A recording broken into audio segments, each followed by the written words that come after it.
Vladimir Vladimirovич, здравствуйте. Mr. President, hello. Every year we await you with impatience, but this year there was even greater impatience because there are many topics for discussion. Yes, the forum was mostly dedicated to such themes as the world order, how it evolves, and most importantly, who wields the power in the world as of now, and whether that can be controlled. But we are observers, and you represent the authorities, so we would very much like to hear your views. Yes, if you'll allow me. Thank you. Distinguished participants of the plenary session, ladies, gentlemen, friends, I've had a look at the discussions that have taken place over these days here at Valdai. Very interesting, very substantive. I do hope that you do not regret coming to Russia. You have a chance to talk to one another. I'm very glad to see all of you. The Valdai Club gives us a forum to talk about tectonic shifts that are underway or that have already occurred in the world. We've spoken on many occasions about the risks associated with the decline of world institutions, the erosion of collective security principles, and the substitution of international law for the so-called rules. I wanted to say, you know who came up with those, but no one knows who came up with these rules, what underlies these rules, what's inside those rules. I think there is an attempt to introduce just one rule. For the powers that be, the global powers that be, should have a chance to do whatever they please and be, able to do whatever without any punishment, with impunity. The value of the Valdai discussions consists in the fact that different assessments and forecasts are expressed here, and as to their accuracy, life itself has confirmed them with certainty, because the most rigorous and unbiased examiner is life. It shows how accurate our discussions in the previous years have been. Alas, the developments are following the negative scenario so far, and we spoke about this negative scenario on multiple occasions during previous meetings. Moreover, these developments have turned into a large-scale systemic crisis, not just militarily, political, but also economic and humanitarian. The so-called West, as it were, because there is no unity. We understand that this is a very complex conglomerate, but be that as it may, let's call it the West. Over the recent years, and especially over the last months, has taken several steps towards escalation. And they're always trying to escalate. There's nothing new in that. They're fueling the war in Ukraine, organizing provocations around Taiwan, destabilizing the world food and energy markets. As far as the last one is concerned, it was not deliberate. We do not doubt that. It was due to a number of systemic errors committed by the Western authorities I've just mentioned. And as we can see, it's all been compounded by the destruction of European gas pipelines. This is incredible, but this is, however, something we're witnessing, these tragic events. Dominion of the world is precisely what the so-called West has decided to stake in this game. But this game is a dangerous, dirty, and deadly one. It contests the sovereignty of peoples and nations, their identity and uniqueness, and has no regard whatsoever for the interests of other countries. Well, we cannot say rejection directly, but this is basically what we see happening in life. And those who formulate these rules believe that others have no right to their unique path. Everyone needs to abide by these rules. And I would like to remind you of Russia's proposal addressed to our Western partners. The proposal to reinforce, trust, and build a system of collective security. Last December, yet again, this proposal was cast aside. But in the modern world, it's not going to be possible to sit this one out. Whoever sows the wind will reap the whirlwind. The crisis has taken on a truly global magnitude. It affects everyone, and we should not entertain any illusions as to that. Humanity is essentially faced with two options. Either we continue accumulating the burden of problems that is certain to crush all of us, or we can work together to find solutions, functional if imperfect ones, solutions capable of rendering our world more stable and safer. You know, I've always believed in the power of common sense, and I still do.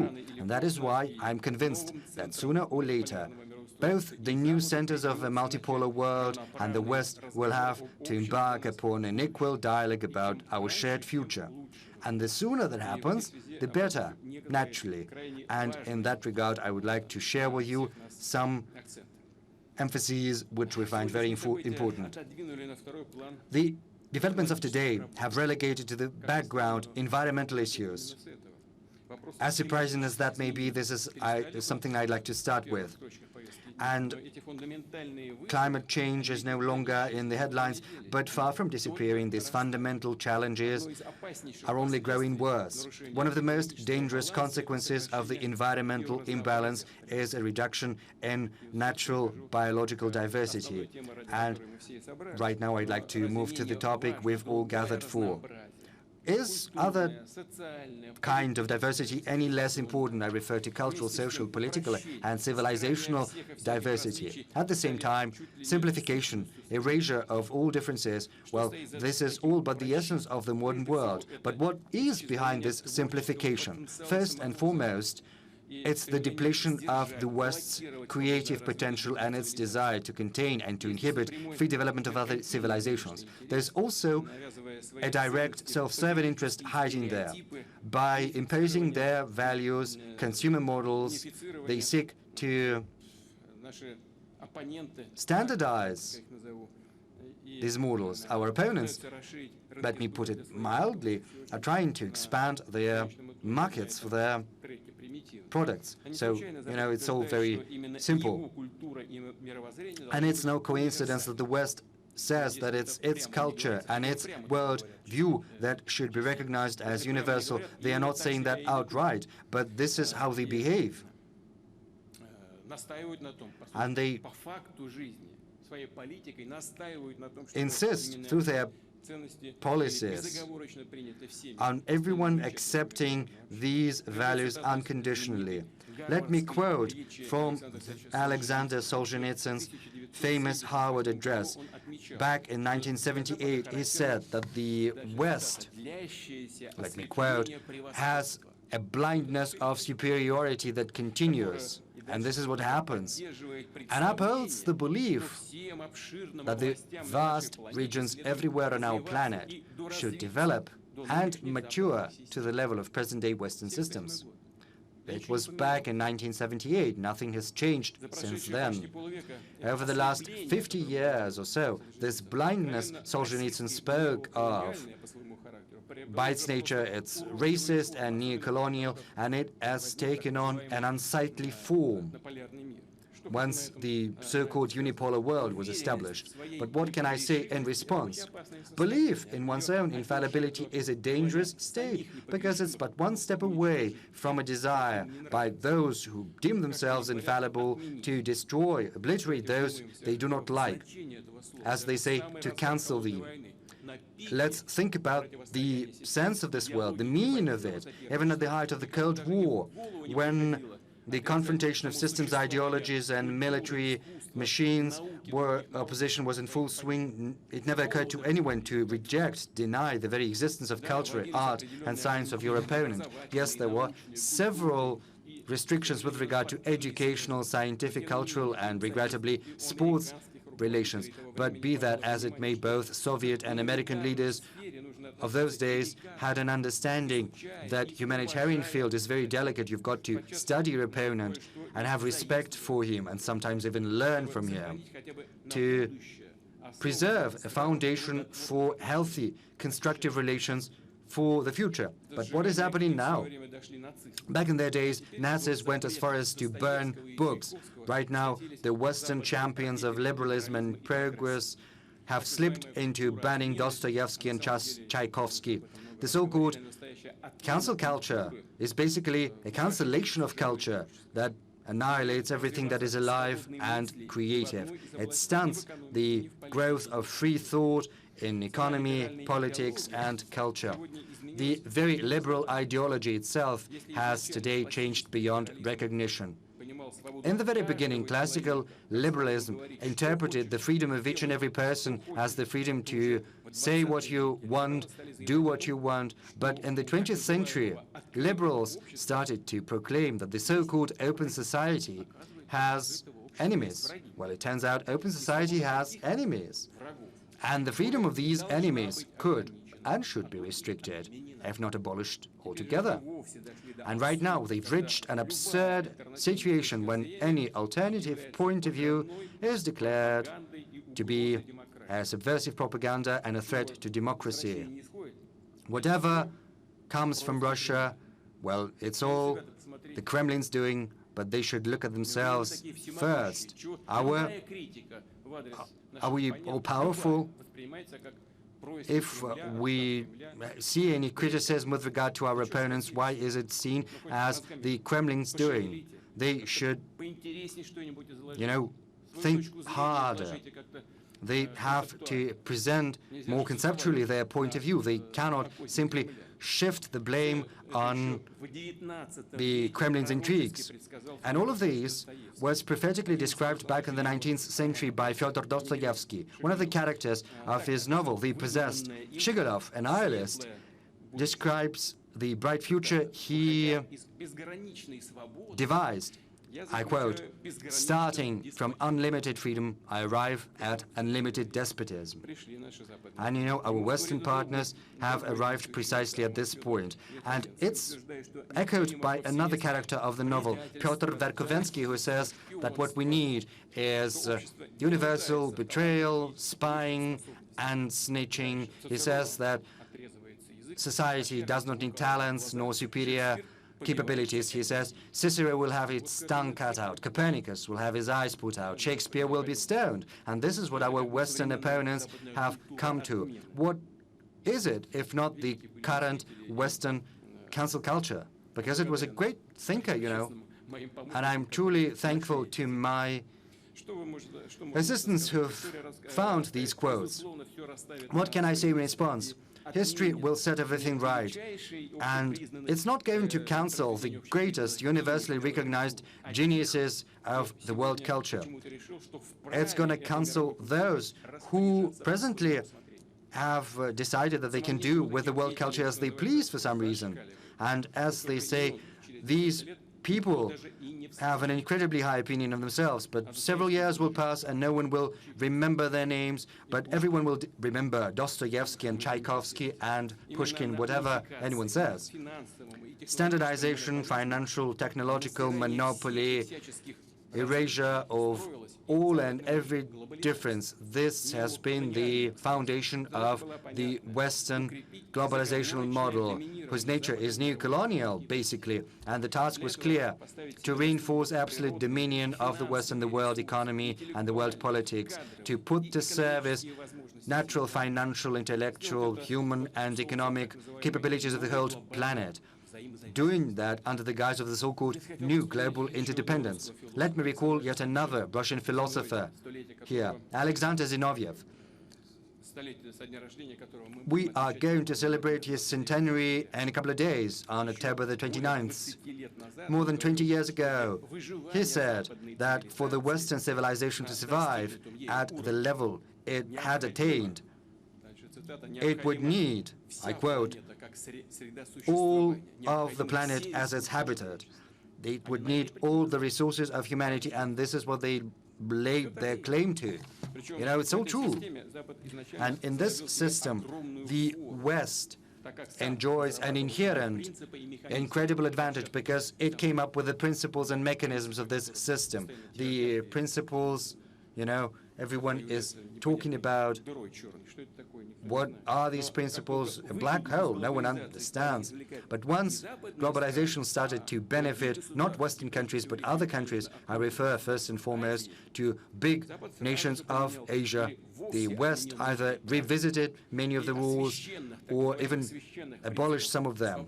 And as far as the sacrosanct principles of free trade, economic openness and equal competition, even property are concerned, well, all of these principles were all of a sudden altogether forgotten. You know, when it was no longer beneficial, they decided to revisit the rules on the go. Yet another strawman argument and doublespeak.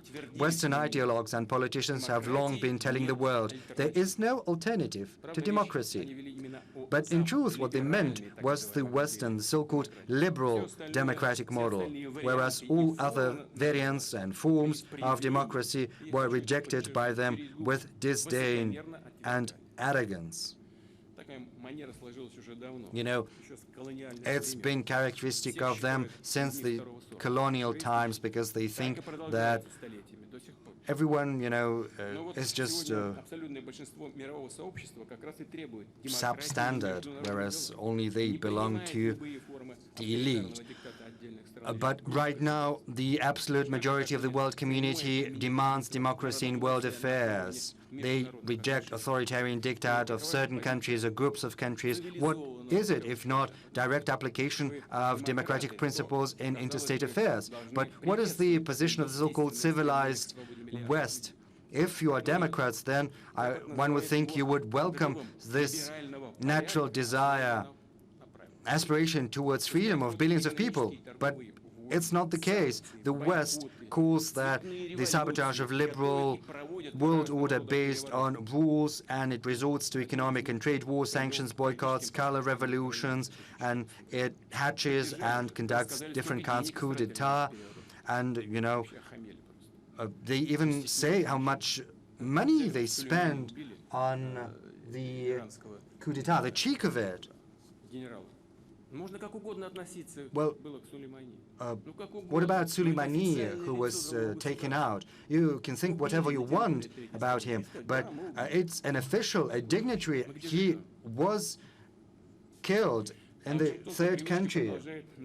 So what is it? Washington, as its tradition, calls the current world order a liberal world order, but day in, day out, this world order begets more and more chaos, and it is becoming increasingly intolerant even with regard to Western countries should they attempt any kind of autonomy. And they even slap sanctions on their own allies unabashedly. And others are simply, you know, showing obeisance. Let's remember the July proposals of Hungarian parliamentarians who suggested that dedication to European Christian values and culture should be enshrined in a treaty on the European Union. But these attempts were seen not just as opposition, but hostile sabotage.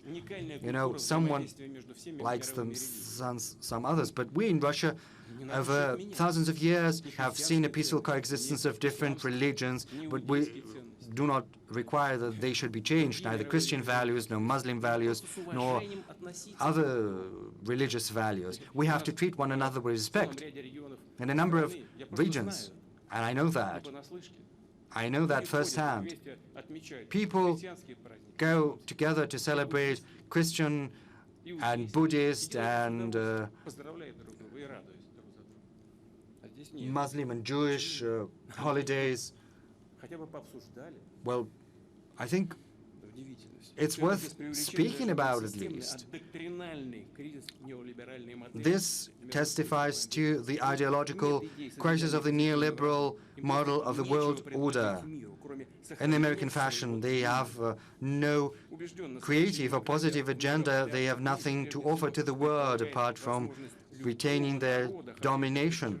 A true democracy in a multipolar world requires an opportunity for every nation, every society, every civilization to choose their own path, their own social and political system. And if the US and the EU enjoy this rule, then Asian countries, Muslim countries, the Gulf monarchies and countries of other continents should have this right, and Russia too, and no one will ever be able to dictate to our nation what kinds of society and on what principles we should be building. A direct threat to the political, economic, and ideological monopoly of the West consists in the fact that the world can see the emergence of alternative social models, which can turn out to be more efficient, more vibrant, more attractive than the ones that exist as of now.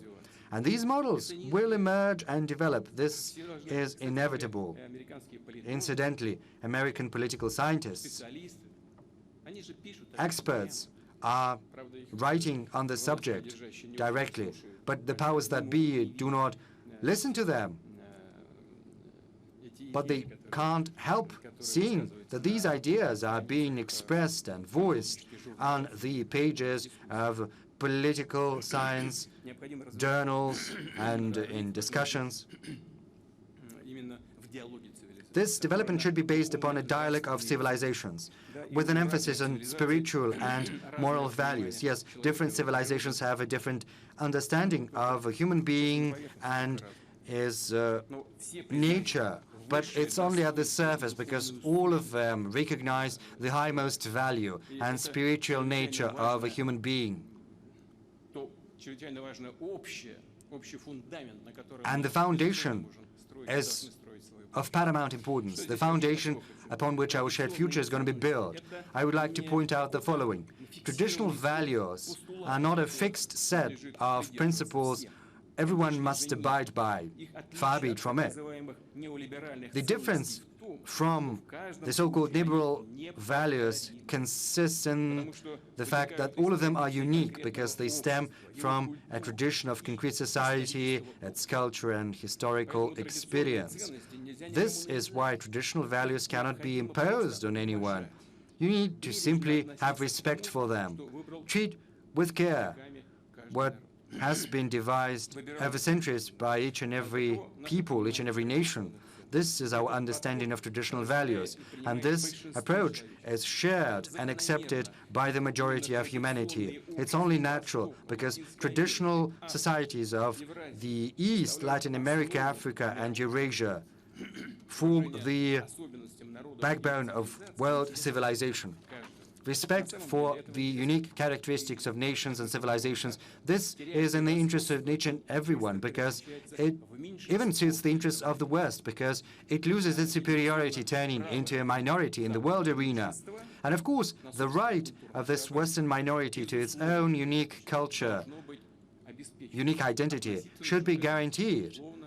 Unconditionally, we have to treat that with respect. But the same should apply to the rights of everyone else. If the Western elites believe that they can, introduce into the society and the consciousness of the society such bizarre, trendy notions as dozens of genders or pride parades, well, let them do that. Let them do whatever they want. But they do not have the right to demand that others should follow in their footsteps. As we can see, Western countries are undergoing complex demographic, political, and social processes. It's their domestic affairs. Russia does not interfere within these affairs, nor is it going to. Unlike the West, we're not getting into someone else's backyard. But we hope that pragmatism will emerge victorious, and the dialogue between Russia and the genuine traditional West, as well as other equal centers of development, all of that is going to be an important contribution to the construction of a multipolar world order. I would like to remind you that the multipolar world is the only chance for Europe to rebuild its political and economic autonomy. Well, I'm not going to hide it. We understand, and even Europe says it. Right now, this autonomy of Europe, let me put it mildly, not to offend anyone, this autonomy is very restricted. The world is diverse in its nature, and the attempts of the West to make everyone fit the mold are objectively doomed. Nothing will come of it. The overconfident strive to global leadership, and in essence to dictate, or maintaining the leadership through dictate, is in reality leading to the lower international standing of the U.S., including the U.S. It leads to growing mistrust to their capability to deal with anyone in general. One thing today, another thing tomorrow. You sign the document and then you tear it apart. There is no stability whatsoever in anything. How we can talk to them, sign documents? Can we rely on them? It's unclear.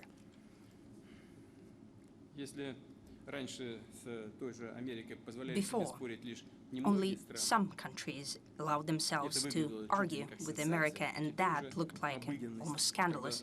And now it's a routine thing when very different countries refuse Washington in its baseless demands, despite the fact that it still is trying to apply pressure to everyone.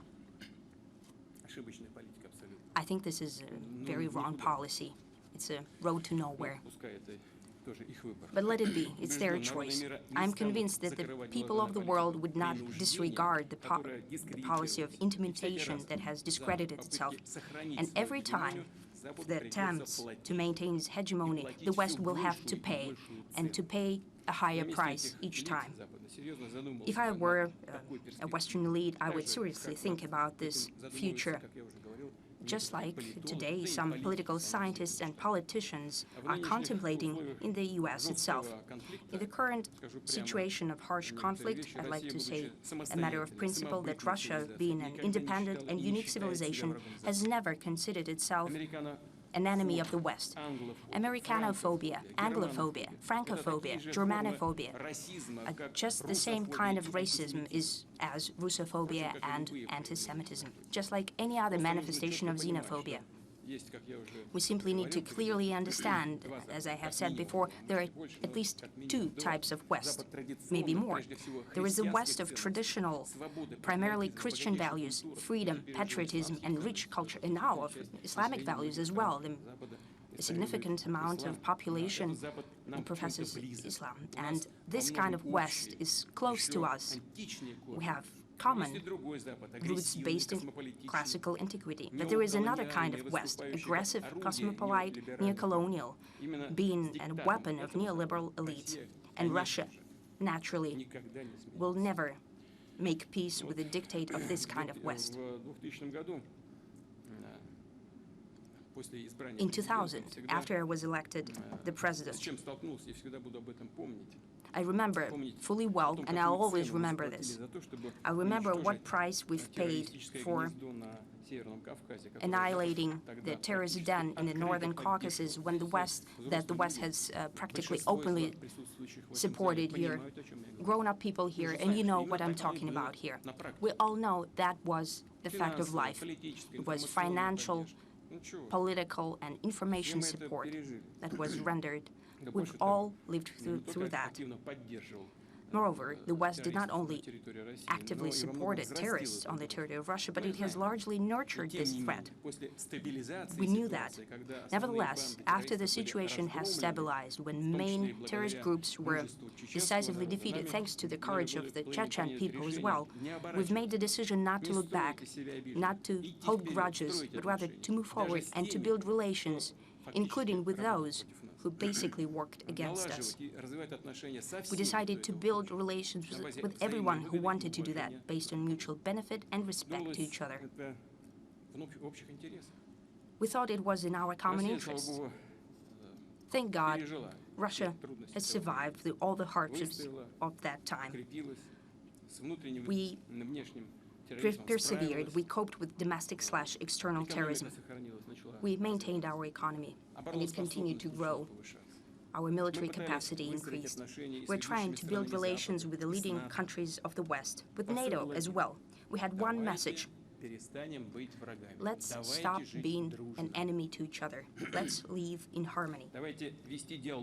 Let's build a dialogue, build trust, and therefore peace.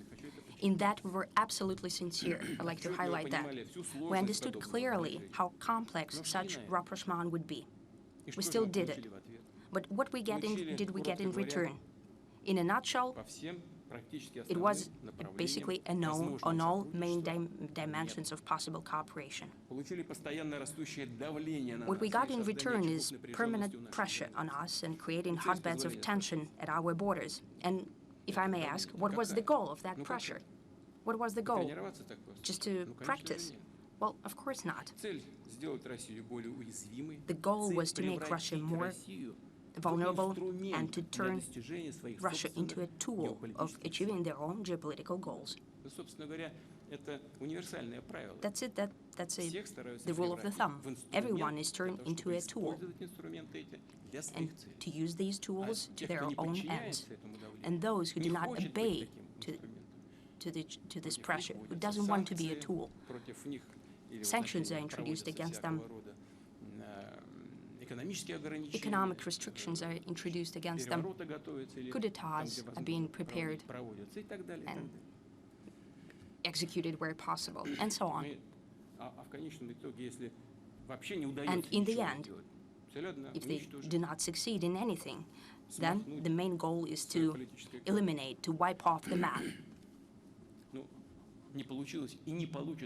But that didn't work with Russia, and it will never happen. It will never be possible to implement this scenario.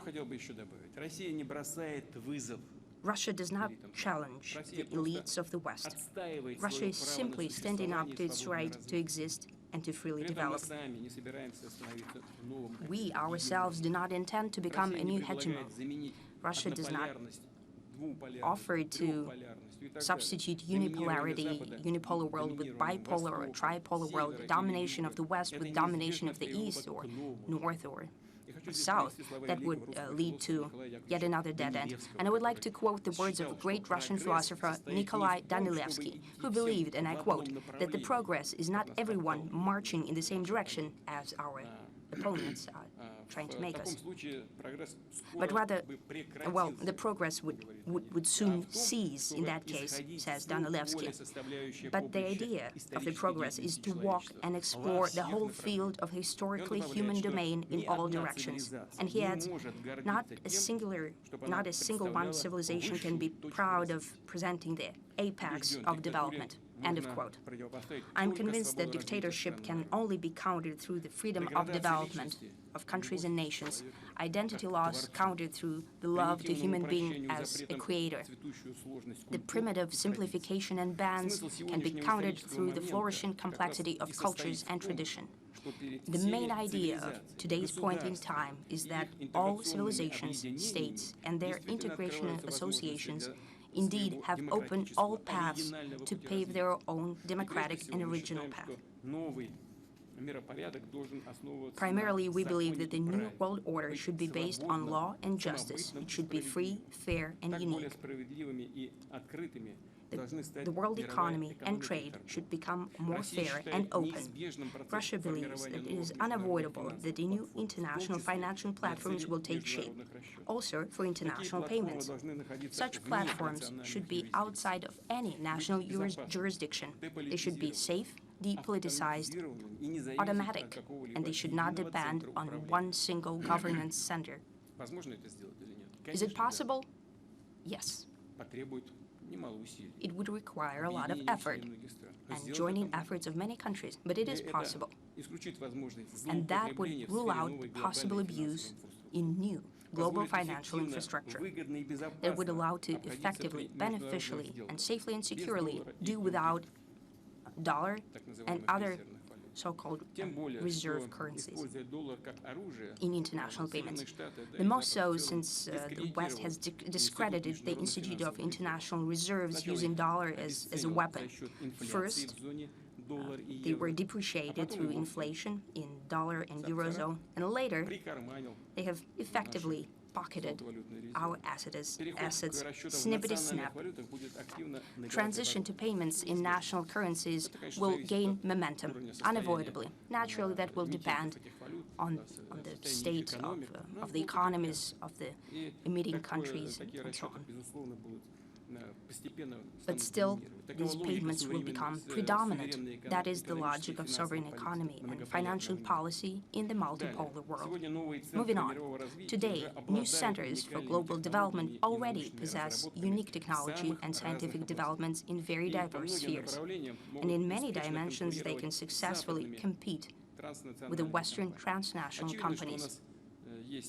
It is apparent that we have common and rather pragmatic interest in an honest and open scientific and technological exchange. Together, everyone will benefit more than separately. The majority should benefit, but not the separate ultra-rich corporations.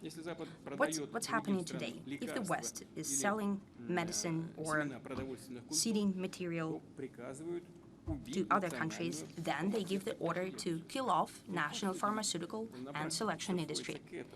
In reality, everything boils down to that. When the West procures machine tools and equipment, that wrecks local machine building. When I was the chairman of the government, I remember it was very simple. As soon as you open your market for a certain item, goods, then the local producer is going down, and it's almost impossible to bring back the industry. That's the way they build the relations. That's how they take over markets and resources. The countries are left without their technological and scientific potential. That is not progress, that is enslavement, bringing down the economy to a primitive level. Technological development should not exacerbate global inequality, but rather decrease it. That is the tradition for Russian foreign policy and technology. For example, when we are building nuclear power plants in other countries, we simultaneously are creating their centers of excellence and nurture local talent. We create the whole industry. We don't just build one plant, we build the whole industry. And in essence, we give other countries an opportunity to make a real breakthrough in their scientific and technological development, to bridge the inequality gap, and to bring their energy to the new level of efficiency and environmental friendliness. I'd like to highlight once again, sovereignty and independent development does not mean isolation or autarky, but that, on the contrary, means active cooperation, mutually beneficial cooperation based on justice and equal rights. If the liberal globalization brings about depersonalization and imposing the Western model on everyone around the world, then integration, on the contrary, is tapping into potential of each civilization in the interests of the whole for common good. If globalism means dictate, that what it boils down to, then integration is finding common strategies beneficial to everyone. In this regard, Russia believes necessary to more actively launch mechanisms of creating larger spaces built on cooperation between neighboring countries whose economy, social system, resources, and infrastructure complement each other. Such large spaces, in essence, are the foundation for the multipolar world order, the economic foundation. The dialogue of such spaces gives birth to true unity of humankind, much more complex, unique, and multidimensional than in simplified versions of Western ideologists. Well, some of them at least. The unity of humanity cannot be built according to the order, be like us, do like us. It's taken shape with consideration to the opinion of everyone, with careful treatment of identity of each community and nation. Only this principle can be the foundation for long-term cooperation in multipolar world.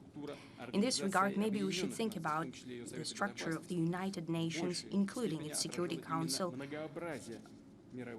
how it should better reflect the multitude of global regions, because it is Asia, of Africa, Latin America of tomorrow will be defining much more than it is commonly thought today, and that is a positive thing.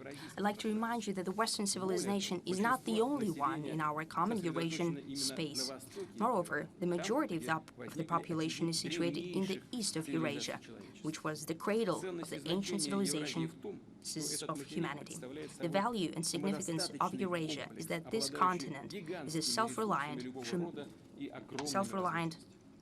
complex which has tremendous resources of all kinds and wonderful opportunities. The harder we work on greater interconnectedness in Eurasia, on creating new paths and forms of cooperation, the more tangible result we'll achieve. Successful activity of Eurasian economic unity, rapid growth of clout and influence of Shanghai Cooperation Organization, large-scale initiatives in One Belt, One Road initiative, plans for multilateral cooperation on implementation of the transportation corridor north-south, and many other projects in that part of the world, I'm sure bringing in the dawn of the new era, of the new stage in Eurasian development. Integration projects here do not compete, but rather complement each other. Naturally, if they're implemented by the neighboring countries in their own interests and not introduced by external forces in order to drive a wedge in Eurasian space and to turn into a zone of bloc standoff. A natural part of the greater Eurasia could be its western tip of the continent, I mean Europe. But many of its leaders are blinded by the convincement, by their idea that Europeans are better than others, that it's beneath them to cooperate in some endeavors as equals with others. With this arrogance, they somehow did not notice that they've turned to be into periphery to others, quite often into vassals without the right of vote. Colleagues, the collapse of the Soviet Union has destroyed the equilibrium of the geopolitical forces.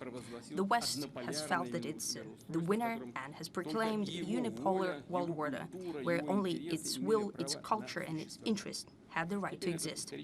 Now, this historical period of undivided domination of the West is coming to an end. It's becoming the thing of the past. I mean, the unipolar world. We're facing a historic milestone. Ahead of us is possibly the most dangerous, unpredictable, and at the same time crucial decade since the end of the Second World War. The West is incapable of unilaterally governing humanity. However, it desperately tries to do that. The majority of the nation does not want to make peace with that. That is the main contradiction of the new era. The situation is rather revolutionary if we apply to the classics. Well, if we speak in the words of the classics, the elites do not want the change, but or cannot live any longer with that. How to solve the issues of tomorrow is the main task for humanity. That is a painful and natural, though unavoidable process. The future world order is being shaped before our eyes. And in this case, we need to listen to everyone, to hear out every point of view, every nation, every society, culture, and religious ideas without imposing a single truth upon anyone. And only on the basis of that, understanding our responsibility for the destiny of the planet, we should build the symphony of human civilization. I think I would like to wrap up with that, and I would like to thank you for the patience that you have shown me listening to my statement. Thank you.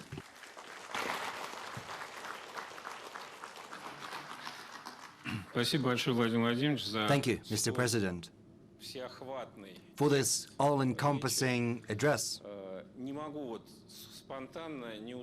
I can't help but, take up from where you left. You remember the revolutionary situation, the elites, the people. Whom do you associate yourself? Well, with the people, of course, because I am, below from the people. I said that on multiple occasions. My mother, my family, my parents, they were workers. They, they didn't even have vocational training. She used to work as a nurse, a nanny, and my father used to work as a night warden. He didn't want to leave me at the kindergarten, and this has always been the case with me. I listen to the pulse of popular life, how rank and file citizens live. So internationally, you are on the side of those who do not longer want. Well, you know, I advocate what I've just said. I advocate democratic relations with due regard for the interests of all participants of international cooperation, not just the interests of the so-called golden billion. Yes, I understand that. We met 1 year ago. Back then, there was some tension in the international affairs, but when we look at October last year, it seems an idyll. A lot has changed over the last year. The world has been turned upside down, as some put it. To you personally, what has changed over the year that has passed? Internally, in your perception of the world and of the country, what's been happening, what is still happening? In Ukraine in particular, well, these are not changes that are currently underway or are underway since the beginning of the special military operation. No, these changes have been happening for many years now. Some have been paying attention, others have not, but these are tectonic shifts of the whole global order. You know, these tectonic plates are constantly shifting and moving, and as experts say, first, it's all very calm, very tranquil. These plates are on the move constantly, then they come against one another, the tensions build up, and an earthquake happens. So this is how it happened here. First, an accumulation of tensions and then a flare-up. But these changes used to happen in the past because new centers of power are emerging, and I'm not the only one to say that. These changes are happening due to objective reasons. Some power centers are wilting, and I'm not going to say why that is happening. This is only a natural process, a process of bloom and perish and change. New ones are emerging mostly in Asia, but also in Africa. Yes, Africa is still a very poor continent so far. But you see the great potential to tap into. And the same applies to Latin America, and these changes will happen, these tectonic shifts. And it's the West that has driven us to this point. If there are any more questions, I'm ready to get back to what has happened in Ukraine. We were not the ones to organize a coup d'etat in Ukraine, which resulted in a series of tragic events, including our special military operation. We are not the ones who did it, but that does not matter. What matters is that tectonic shifts are always happening, and they will continue to happen independent of our actions.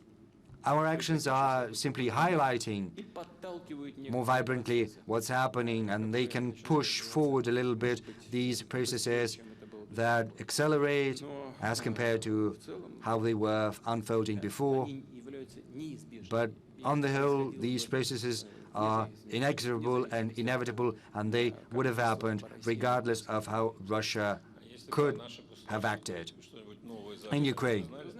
But what about our country? Something new over the last year? As far as Russia goes, yes, there are some issues. I referred to losses incurred due to the special military operation, and I always say that yes, there are economic losses, but there are also enormous acquisitions. What is happening, indubitably, in the end, I emphasize that, in the end, will benefit Russia and its future. Why is that? Because it'll help reinforce our sovereignty in all domains, and in particular in the economic field. Just some time ago, with anxiety, we were thinking that we were turning into some kind of a semi-colony because we could not do anything without our Western partners. We could not conduct financial transactions. We did not have the technology. We thought we would be devoid of the markets or sources of new technology. We didn't have anything. They could simply, flick their finger and everything in Russia would collapse, but it didn't. And the fundamentals of our economy turned out to be far stronger than anticipated by others, even by ourselves. And this purification, this better understanding of our capabilities, this adaptability and the current conditions, as well as the objective need, not just to accelerate import substitution, but also to replace those who are leaving our markets. All of this has demonstrated that our businesses are capable of taking the place of those who are leaving. Those companies are whispering to us, we're not leaving for good, we will soon get back, but they're still selling billions in assets at $1. They are doing that, they're selling it to the management. So there is an agreement. They intend to get back. Well, how else? Certainly it's not a gift to these individuals. We understand the sentiment, we know it. And this is of great importance. We have come to realize in the end, we've always been saying that we are a great country, but now we understand that we can do it. We understand the consequences, the bad consequences in the midterm, because they are, shutting down access to technology for us, but that is what they were doing before. Of course, right now the situation is more difficult, but it turns out that we can do it.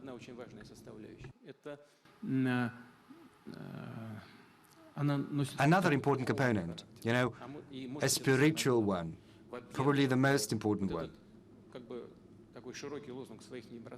First, this motto, we are not leaving anyone. And this is a motto which has been embedded deep in the hearts of each and every Russian and other citizens of Russia.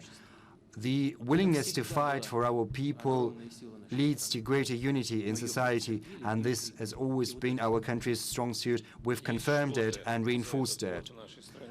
And during the last year, has there been anything in our country that has turned out to be true disappointment for you? Well, no. So, no conclusion should be made, no changes.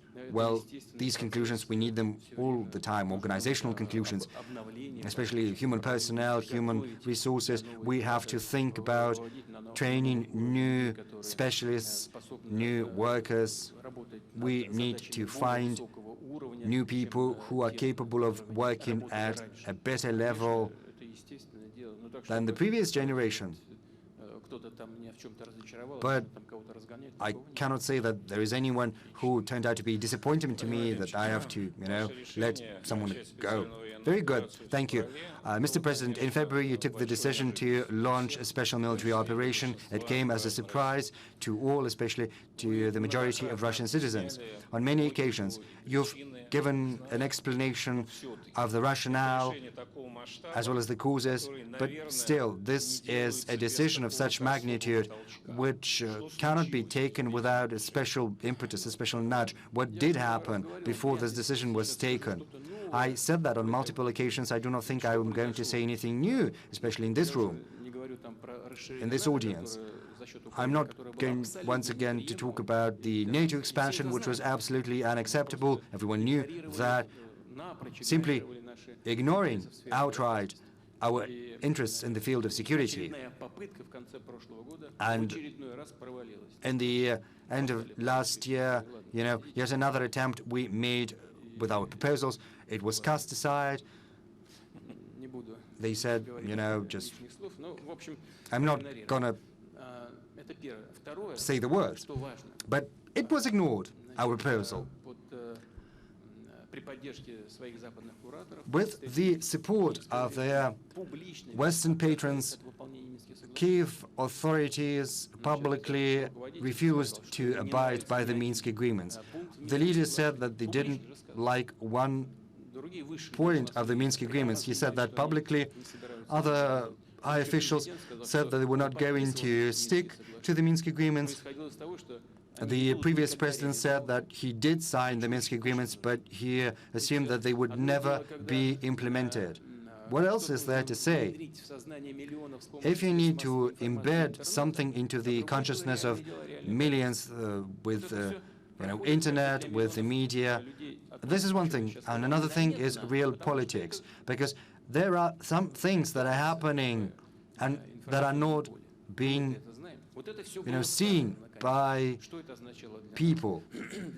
And finally, real things came to light, became public, and we had to decide what to do with Donbass, because people were living for 8 years under fire, and they're still living under fire.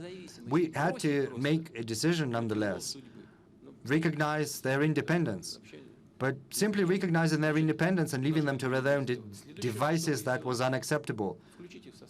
That is why we took the next logical step to incorporate them into the Russian Federation, because they would not survive on their own.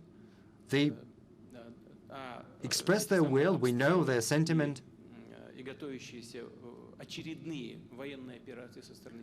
and of course the fire still continued to reign, and Kiev authorities were prepared to conduct new military operations, because there had been previously 2 more military operations, and people were still living under the fire, and we had no other choice but to launch a military operation, because, well, the other option was to simply wait for the Kiev authorities to begin a new military operation. That was the rationale behind our decision. Let's get back to 2014. Why did they need to execute this coup d'etat? Because Yanukovych all but renounced authority. He agreed to hold elections, and I do hope he's not going to take offense. He stood little chance of winning. So why did they need this violent, anti-constitutional coup d'etat? There is no response. Probably the response is to demonstrate who the master was, to tell everyone to do as they are bidden. There is no other explanation I can think of. Once the coup d'etat was executed, people refused to accept that, and this is what triggered the string of tragic events. The West could have implemented the Minsk agreements.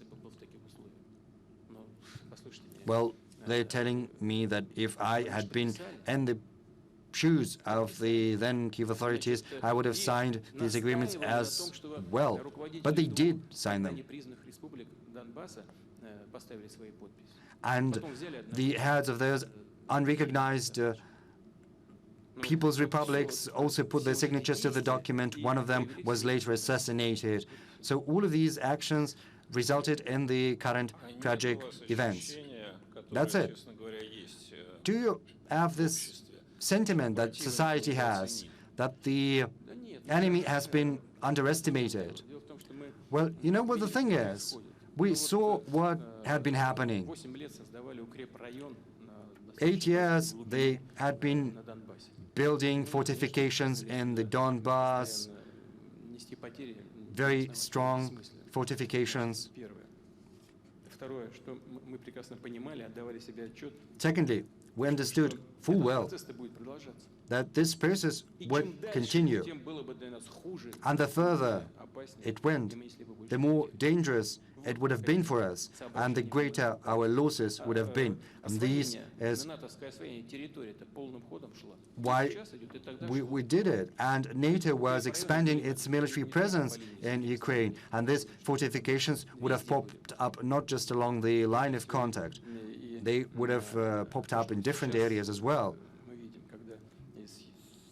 And from the south, from the north, our troops are going around the Donbass, and if we had allowed it to run further, if they had a chance to acquire new weapons systems, then the situation for Russia would have been absolutely different from the point of view of running this special military operation.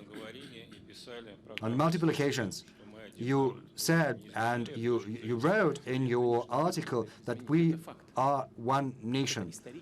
Did you change your opinion? No, because it's a fact, a historical fact.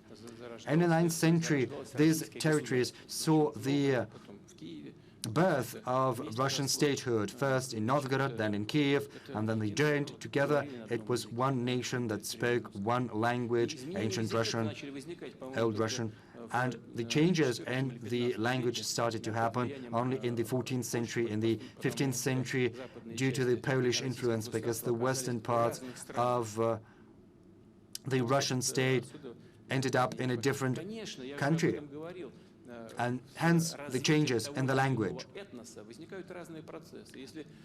During the development of an ethnic group, different things happen. If one part of an ethnic group achieves a level when they think of themselves as a separate nation, you have to treat that with respect. But this principle, this process happened due to a number of reasons.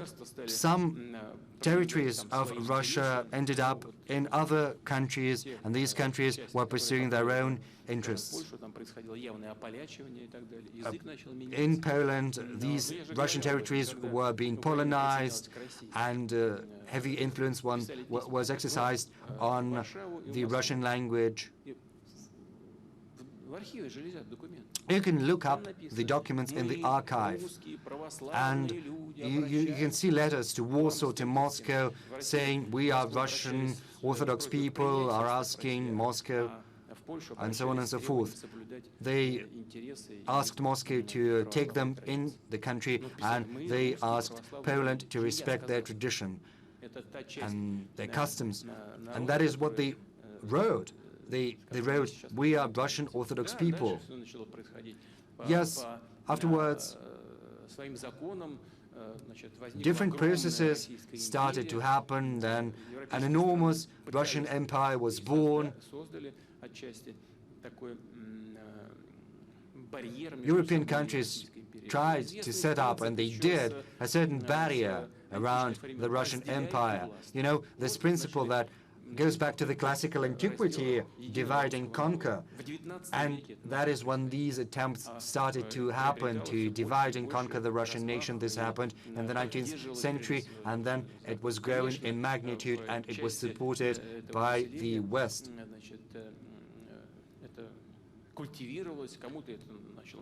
And some people liked that. They liked that their language was unique, their customs were unique. This is the result of this divide and conquer policy.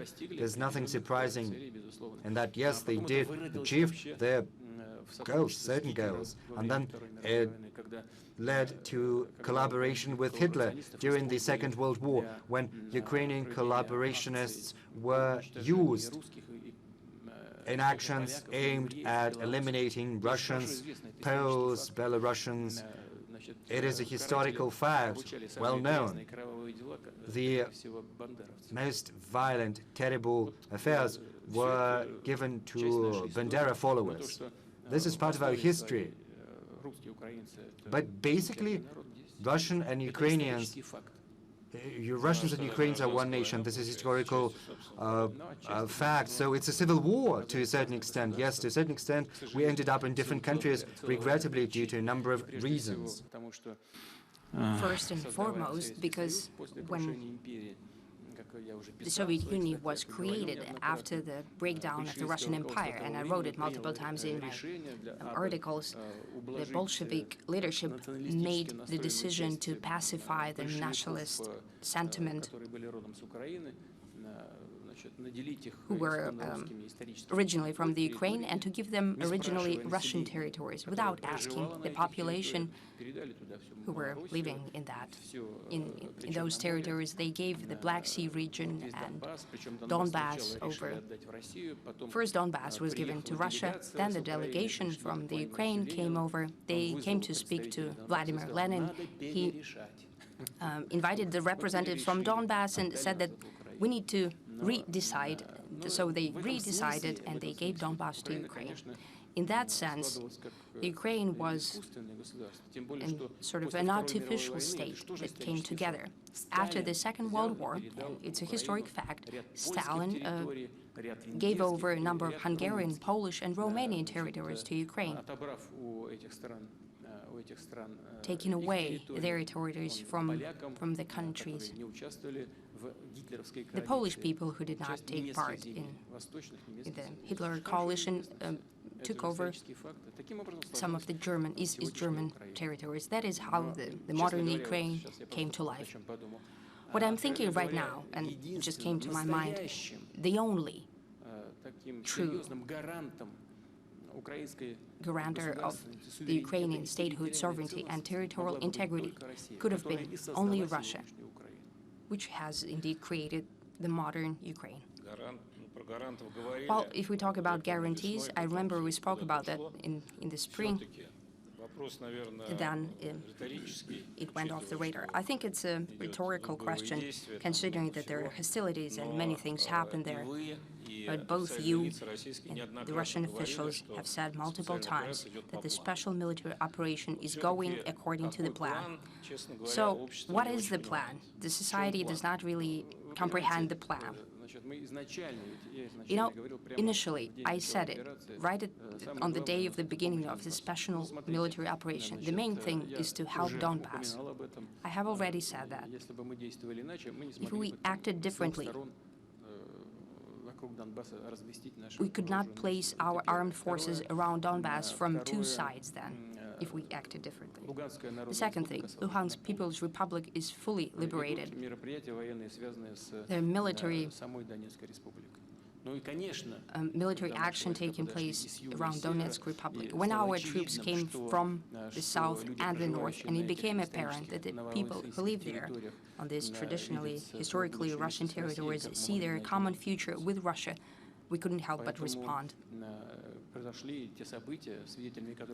Therefore, the events took place, and we all saw that. And that was the logical follow-up to the situation that was happening at that point in time. The plan and the goal has been one, to help people who live in Donbass. That is what we proceed from. And specifically, what the General Staff is planning. Well, I do know what they have in mind, but I don't think that's the case when I need to go into details. Thank you. Dear friends, I have satisfied my initial curiosity by monopolizing President, and now everyone can ask the question or questions. Let's begin with Ivan Safranchuk. Ivan Safranchuk, MGIMO University. You said that ahead of us we have a very important decade in development of the world and our country. But I have an impression there is a certain door into that decade. So I have the question about this door. If you could speak up into the microphone, I cannot really hear you. Lately, there is a great increase in nuclear rhetoric. Ukraine went from irresponsible statements to practical preparation for nuclear provocation. And representatives in the US and in the United Kingdom are making statements where we hear certain overtones of the possibility of admissibility of using the nuclear weapon. Biden speaks about nuclear Armageddon, and we hear comments from the US that, well, it's not that scary. At the same time, the US are speeding up the modernized tactical nuclear weapons in Europe. So what's happening is that there is nuclear saber rattling, but they do not recognize the lessons of the Cuban Missile Crisis. If you could explain, Mr. President, is indeed the world on the threshold of a possibility of the use of nuclear weapons, and what would Russia do in this case as a responsible nuclear world power? Well, look, when the nuclear weapons exist, there is always a danger of them being used. Second, the goal of today's fuss around the nuclear threats and the possible use of the nuclear weapons is rather primitive. I don't think I'll be very much mistaken when I say what the goal is.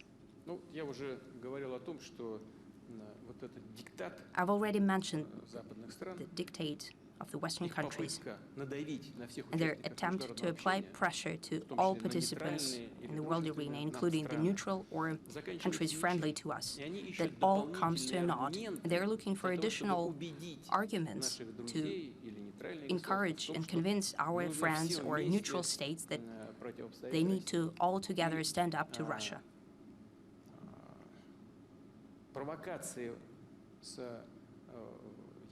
The provocations with the use of nuclear weapons, building tensions about the very notion of Russia using the nuclear weapons,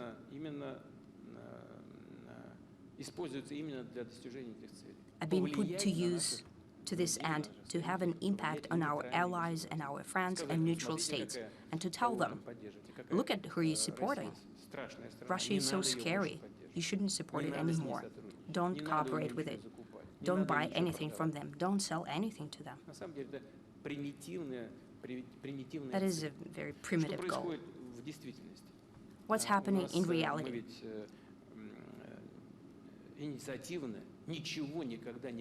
We've never said anything proactively about possible use of nuclear weapons by Russia. We have only hinted in response to those statements that the Western leaders have made. Madam Liz Truss, the ex-Prime Minister of the United Kingdom, she said it directly. In her conversation with a representative of the media, she said that the UK is a nuclear power, and the Prime Minister has in his mandate the possible use of nuclear weapons. Well, I'm not quoting her, and she said that she's prepared to do that. And no one responded in any way. Well, she just made a folly. She was a bit out of it. But can you say these things publicly? Well, even if she said it, someone should have corrected that. Washington, for example, could have said that they have nothing to do with that. They don't know anything about it. There shouldn't be any offense made, but just to distinguish themselves from that. And what we are to think. We think that this is a coherent position, that we have been blackmailed, and what should we do in response? Pretend that we haven't heard anything. A series and other statements were made on that matter. The leadership of the Kiev regime is constantly speaking about its strive to have a nuclear weapon. Now that's the first part of it. And now there are more discussions about what we're doing at the Zaporizhzhia nuclear power plant. So what are we doing? They're saying that quite directly, but they're always hinting that we're shelling and the Zaporizhzhia nuclear power plant. Are they out of their minds? Well, we're controlling this nuclear power plant. We have our troops based there. I've spoken to one of the Western leaders. It's been several months since then. We're saying, what should we do? They're telling us to withdraw heavy weaponry from the Zaporizhzhia nuclear power plant.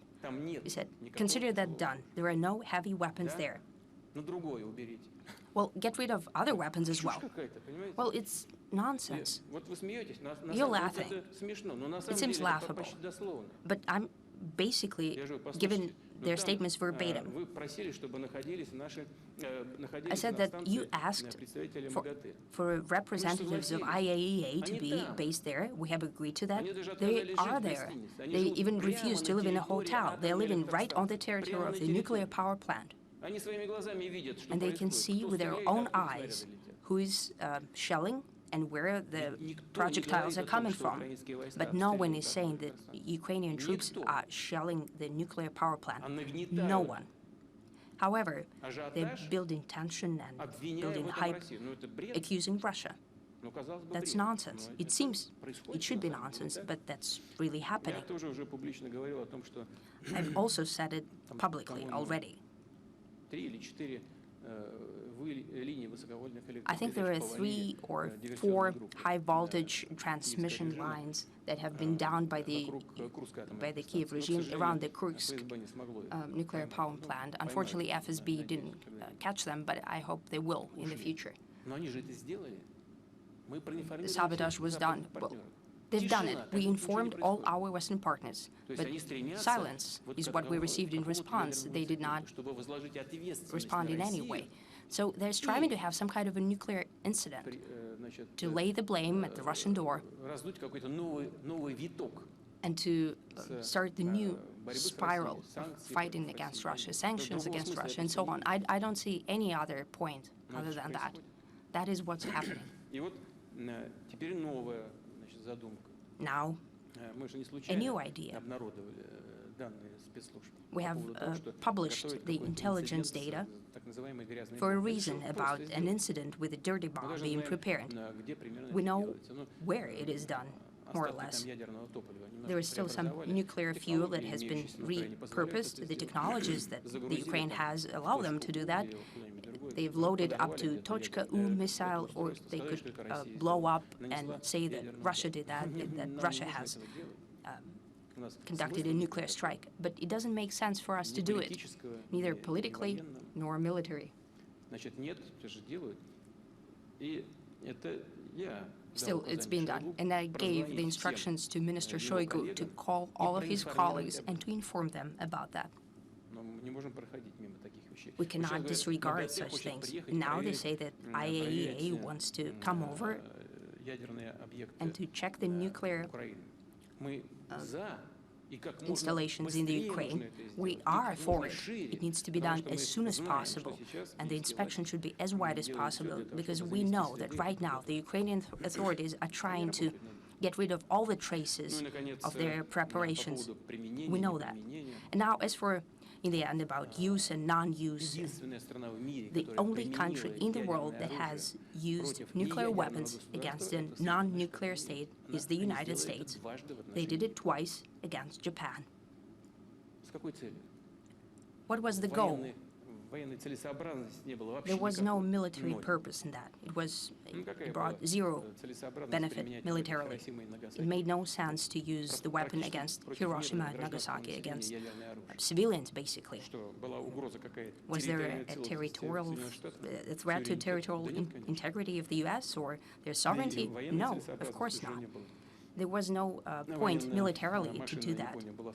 The war machine of Japan was already broken down. They could not put up any resistance, basically. Why did they need to kill off Japan with a nuclear weapon? Japanese textbooks usually mention that the Allies have conducted a nuclear strike against Japan. So Japan is in such a grip that they cannot write the truth in their own textbooks. But they remember this tragedy every year. Still, well done. The Americans, well, we should follow suit. They're well done, you know. That's what's happening. So the U.S. is the only country in the world who has used nuclear weapons. And it was done by them because they believed it to be in their interests. As for Russia, we have our military doctrine. Let them read it. There are specific articles in the doctrine dedicated to the cases and how Russia believes it possible to use the weapons of mass destruction as nuclear weapons to protect its sovereignty, territorial integrity, and to ensure the safety of the Russian people. Tomorrow, we're celebrating 60 years since the height of the Cuban Missile Crisis, when they decided to pull back. Can you imagine yourself in the role of one of the leaders? Well, apparently Khrushchev. Not in any case, no. We'll not get to that. Well, I cannot imagine myself as Khrushchev. Not in any case. Well, as a leader who will have to solve this kind of issue, we're prepared to solve any kind of issue. We do not refuse to do that. December last year, we have proposed to the United States to continue our dialogue on strategic stability. No response since December last year. We've received silence. If they want to, we're prepared. But if they don't, it's okay. We're developing our own modern technologies and delivery systems, including hypersonic weapon systems. We're self-reliant. We don't need anything. It is clear that they will catch up with us on hypersonic and so on. It's apparent that it's a high-tech country. It's a matter of time. But they're yet to catch up with us, and we have everything. We're developing these technologies. If someone wants to build a dialogue with us on that, we're prepared. Rasaran Maharaj, please.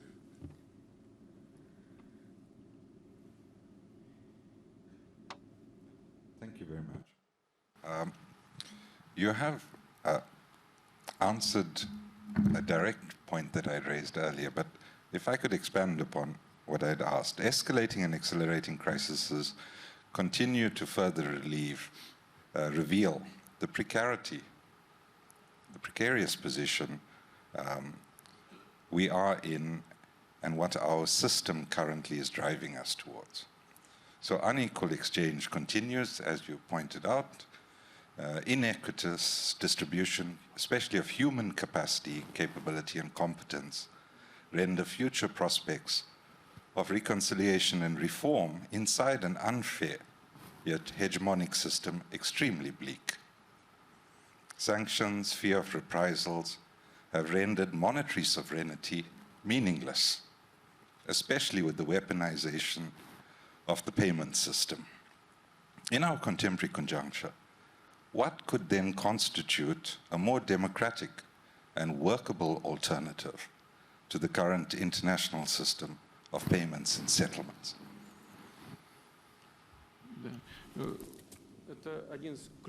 This is one of the key questions. One of the key questions of today's development and the future, not only the financial system, but also of the global world order. I think you've hit the bullseye here. After the Second World War, the U.S. has created a Bretton Woods system and has fortified it and enforced it in many dimensions. They've created international institutions under their control. In the sphere of finance, international trade, now these systems are failing. And a major mistake by the U.S. was to use dollar as a weapon in the fight for their political interest. That undermines the trust to dollar and other reserve currencies. It undermines the trust drastically, and I know what I'm talking about here. Now everyone is doubting whether they should have international reserves in dollars. It's not that easy to step out of dollar system because they have created a powerful system that keeps all the reserves in their grip. It's very hard to de-dollarize, but everyone is thinking about the future. I've already said it, but it bears repeating. How we see the future of the international financial system. Well, it's a general message, but still, Each country should have opportunity for sovereign development, and it should be ensured. And we need to treat with respect the choice of every country. That's important also in respect to international financial system. It should be independent, depoliticized, and naturally it should be based on the financial system of the leading countries of the world. If it will be created, and it's a very complex process, still it is possible, then the international institutions will work more efficiently as well. They have to be either reformed or built anew, and these institutions will provide assistance to those countries that are in need of such help.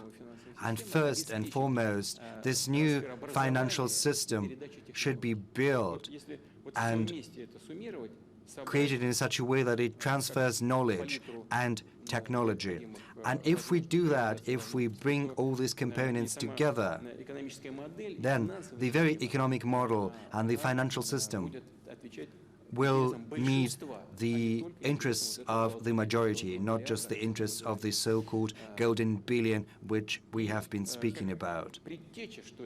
And as a precursor to this system, we could cite the need for expanding transactions and settlements denominated in national currencies. Given the fact that the US financial authorities are using dollar as a weapon, hampering transactions, not just in our case and our partners, but also in the case of other countries. Well, given that, this desire for independence will push forth transactions denominated in national currencies. I think in India, 53% of our transactions are done in national currencies, and 27% with some other countries, and we are also creating the same system for other countries. In China, we are carrying out transactions in rubles and renminbi, and the same goes for other counterparts. As far as our own financial system is concerned, I think the main avenue is to create a system that is depoliticized, that is based upon national monetary systems. And this should be built to create a supranational currency system that is going to secure transactions. This is possible, this is practicable. And now we are first making steps in transactions in national currencies, and then we'll propel that to the regional level. I think this process will continue. Thank you. Colleagues, please introduce yourselves when you ask a question. Alec Iskandaran, please.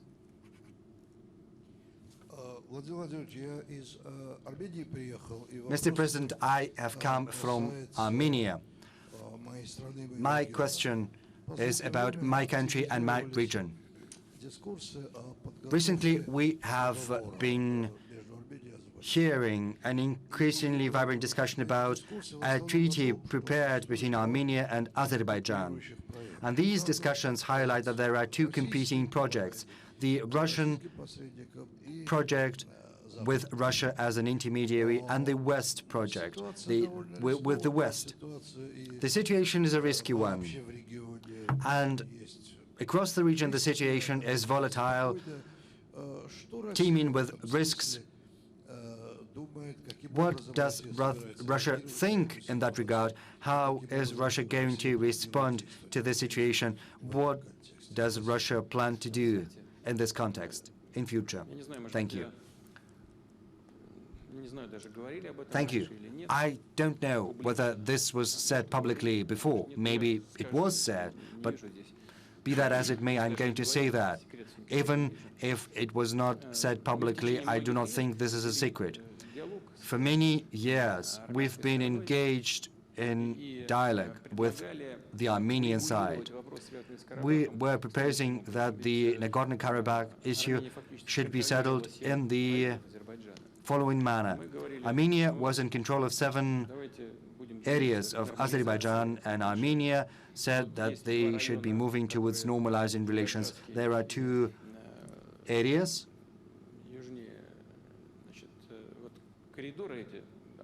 Next to the corridor. These are big areas. At a certain stage, an agreement could be reached with Azerbaijan to transfer 5 areas because there's no sense in keeping them. They are desolate. People have left. They were basically chased away from these territories. There's no point in keeping them. And to have still connection with Nagorno-Karabakh, these 2 areas would have been sufficient. And we believe that this would be, just, it would be fair to get refugees back, and it would have been a good step towards normalizing the situation in the region as a whole. But the Armenian leadership chose their own path. As you know, this is what led to the current state of affairs. Now a question begs itself of how to resolve this issue and how to achieve a peace settlement. We believe, and this is our position, that there is a need for a peace treaty, and we support peaceful resolution, as well as the delimitation of the border and the settlement of all the other border issues. The question is which path to choose, but it is up to Armenia and to the Armenian people and leadership to decide. Whatever option they choose, should it lead to peace, we will support it.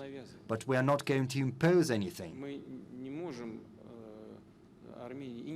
Nor can we dictate our will to Armenia. We're not going to. If the Armenian people and the current Armenian leadership believe that a certain option is preferable, as far as I understand, it can be the Washington draft, which recognizes Azerbaijan's sovereignty of Nagorno-Karabakh. If Armenia deems that acceptable, well, let it be. We will support any choice the Armenian people makes. If Armenia, the Armenian leadership and the Armenian people believe that Nagorno-Karabakh has certain characteristics, unique ones, that have to be respected, and that this should make its way to the peace treaty, then this option is also on the table. But they need to secure agreement from Azerbaijan. These conditions, these terms have to be acceptable to the other side as well. This is a complex matter. But Armenia is our strategic partner and an ally of ours. And to a large extent, we, of course, have respect for the interests of Azerbaijan, but we will support Armenia's choice. 2 years ago, at this very platform, you spoke very highly about President Erdogan. You said he was not wagging his tail and he was a true man. A lot has happened over the last 2 years. What about this assessment of yours? Is it still in effect? Yes, he is a strong, tough leader. He is guided by the interests of Turkey and the Turkish people and the Turkish economy. And to a large extent, this is what explains his position on energy-related issues, on the construction of Turk Stream. We proposed setting up a gas hub in Turkey for consumers in Europe. Turkey has given its assent, of course, also based on their own interests. There are interests in tourism, in construction, in agriculture. We have very many coinciding mutual interests that go in the same direction. And never does President Erdogan give anyone a chance to take advantage of him. But of course, engaging in dialogue with Russia, he also advocates Turkey's interests. Turkey as a whole and President Erdogan are tough negotiators. Many decisions take a lot to come to. They require long discussions, tough negotiations, but we still achieve what we set out to do. And in that sense, President Erdogan is a consistent and reliable partner. This is probably the most important characteristic. He is a reliable partner. Is he not trying to take advantage of you? Well, as I said, he is a tough negotiator. He always takes care of his interests. Well, not his own personal interests, the interests of his country. This doesn't mean he's trying to take advantage of us. He pursues the interests which he and his government and his advisors believe to be important. We are trying to make sure that the decisions we make suit our purposes as well, and usually we manage to arrive at solutions even to the most difficult of issues, in Syria in particular, security-related issues, and economic issues, infrastructure-related issues. And up until now, we did manage to arrive at solutions. Let me reiterate. We understand that if the negotiations have been tough, but we managed to arrive at an agreement nonetheless, then it's going to be done. Dayan Chiriti-Becker. Thank you. My name is Dayan Jatilaka, former ambassador of Sri Lanka to the Russian Federation. Mr. President, it is said that Russia is now facing a proxy war waged by the collective West and NATO. If so, it is probably the most serious threat faced by Russia since 1941. At that time, during the Great Patriotic War, the Soviet leader, who was a communist, reached out to the Orthodox Church and to Russian nationalism in order to form a broad front to defend Russia. Would you say that in a similar spirit, you would revisit the Soviet-Russian past, the communist heritage from 1917, to extract any useful elements of it, including the history of the Red Army? And would you think it worthwhile to reach out to the communist elements, however few they are, in Russia, to join in a broad patriotic front? Thank you. My position consists in the following. I believe we have to take advantage of all of our historical heritage. I believe we should not renounce anything. We should not turn away from the positive elements we used to have in the history of the Russian Empire. There was a lot of positive in the USSR. There were advantages, disadvantages, problems and issues that were overcome in different fashion. They had different consequences. As far as our relationship with the left part of the political spectrum is concerned, as well as other political movements, I can tell you that the special nature of the current Russian society, we have a consensus as far as Russian foreign policy is concerned. Yes, we have pro-Western elements whose families live there, whose children study there. It's a very small component, and every country has such an element. But mostly our society enjoys a consensus. There is a great level of consolidation, regardless of their political hue, regardless of how they view the path Russia should take in its development. Communists believe that everything should be nationalized once again, that we need to return the state into the economy. Well, how efficient this is going to be, it's hard to tell. To an extent, at a certain stage in history, this probably might happen. We have a law on nationalization, but we are not resorting to it because there is no need for that. We assume that we need to use the most efficient tools for our country's development, mainly the principles of the market, but under the guidance of the authorities and the citizens. We need to use these advantages to achieve such goals as greater well-being for the country, eradication of poverty, taking efforts to build more and better, achieve better health care and education, and address other important issues we are facing. That is why we are working and engaging with those who profess left-wing views. We have respect for them. As you have aptly said, the Soviet Union was controlled by the Communist Party for a very long time. I'm not gonna into detail saying what bad things they were and others. You also mentioned religious organizations.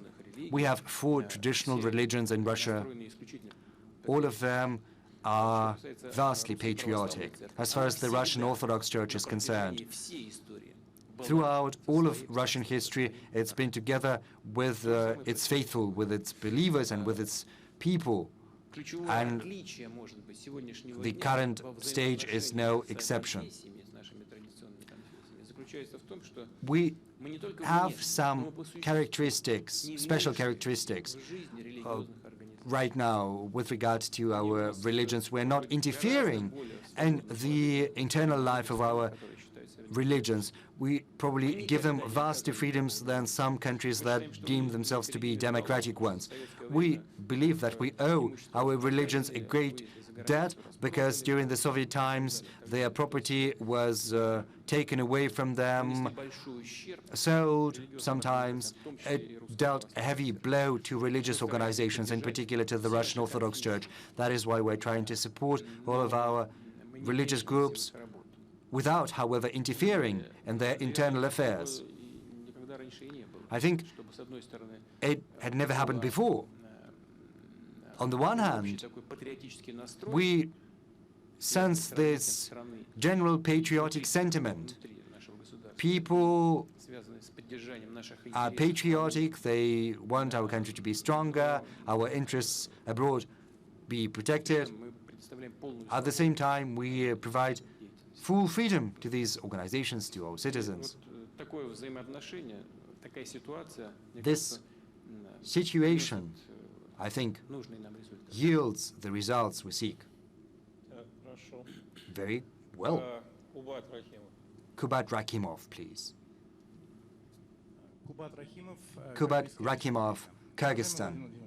Mr. President, Russia truly is a leader of a new anti-colonial movement. Across the world, Russia's dedication to traditional conservative values is also resonating. But throughout the history of the Valdai Club, we've seen a great demand for social justice, for a fair organization of social relations.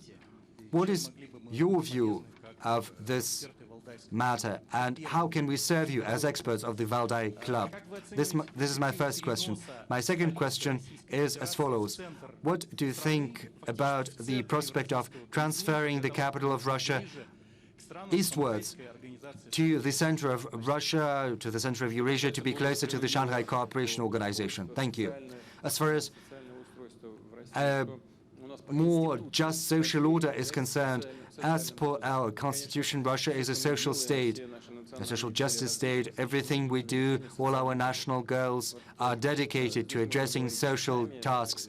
We can go hours and hours, and even our today's discussion is not going to be enough to demonstrate fully that everything we do, whatever we do, seeks to address social issues. There are still many issues outstanding, and I said that in the past. we need to develop our economy. And upon this basis, we have to address education, healthcare, technological development issues. We have to change the very structure of our economy. Structural changes are most important. This will lead to changes in the labor market. And we have to think about people who are going to be freed up when the market is going to change. We have to retrain them, to give them additional training. As far as the Valdai Club is concerned, it brings together experts of different kinds. And if experts demonstrate to us the trends in key areas, then we would be very grateful to you, because we will take your views into account in building our plans. We will take into account your positions on the trends that we have just spoken about. We need to understand what's going to happen tomorrow to build the policy for today. As for the transfer of the capital, yes, we've heard such discussions within Russia. There used to be the change of the capital that happened several times throughout the history of the Russian state.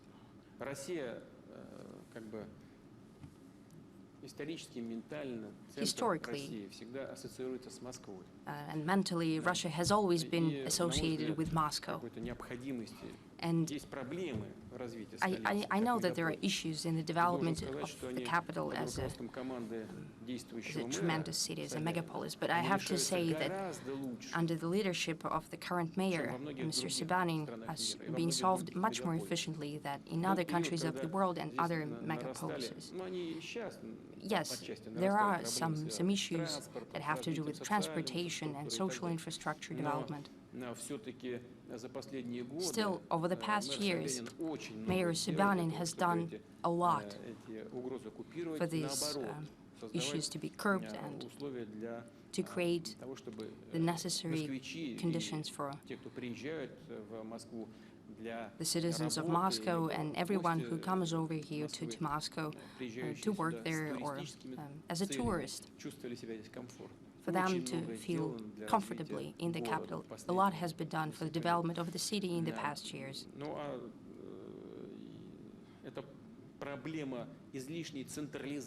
The issue of over-centralization of all federal institutions in Moscow is indeed there. Just like in some other countries, for example, I'm an advocate of the solution.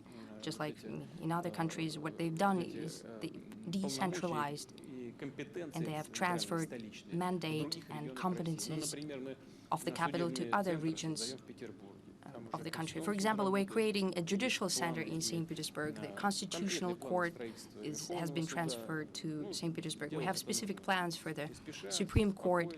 Well, it needs to be done without haste to create the right conditions for the judicial community to work in St. Petersburg. It will be done without fuss, without haste. Some major companies, for example, which work in Siberia, for example, but their management is situated in Moscow. They could have placed their headquarters in Siberia. And that happens. For example, Rushydro. They've created their base in Krasnoyarsk, I believe.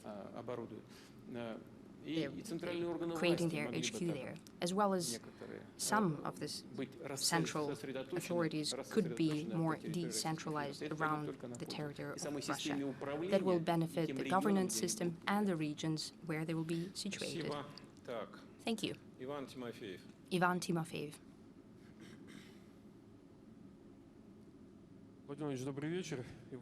Good evening, Mr. President. Ivan Timofeyev, Valdai Club. My question is the following. Russia has experienced a tremendous amount of sanctions against it. You've mentioned the freezing of our assets of 300 billion. We can add dozens of billions of the property of our citizens and our organizations. They're planning to confiscate these assets and developing the necessary mechanism. Also, financial limitations, bans on supplying technologies and goods to Russia, Russian oil supply banned, and manipulation of everything. You know, we know it full well. You've mentioned it in your statement. Our economy was not expected to survive that, but it did. To a large extent, it was done because the economy remains a market-based economy. It adjusts. Business is looking for new target markets. Where possible, it tries to substitute imports. The government is taking a number of steps to support entrepreneurs. However, considering the extreme external conditions and sanctions, maybe the time has come to further deregulate the economy. You mentioned decentralization, for example, to cut down on the number of inspections and to decrease the regulatory burden. Well, this is our choice to cut down on the number of inspections, well, to get rid of over-regulation coming from the state. You know that the routine inspections have been scrapped, not only for SMEs, but for major businesses as well, and will, if it hasn't been said before, will continue the same conditions for 2023 as well. As for regulations, this regulatory guillotine that we've spoken about, I think it led to more than 1,000 legislative acts have been repealed and substituted with less than 500 new ones. I hope they've been updated. I think it's 400 and something.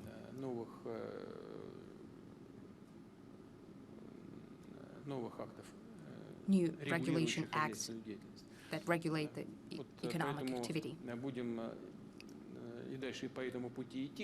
We'll continue down this path, naturally with the exceptions to those types of production that have to do with certain risks for the consumer. I think it's quite apparent to everyone. Still, even here, we'll try to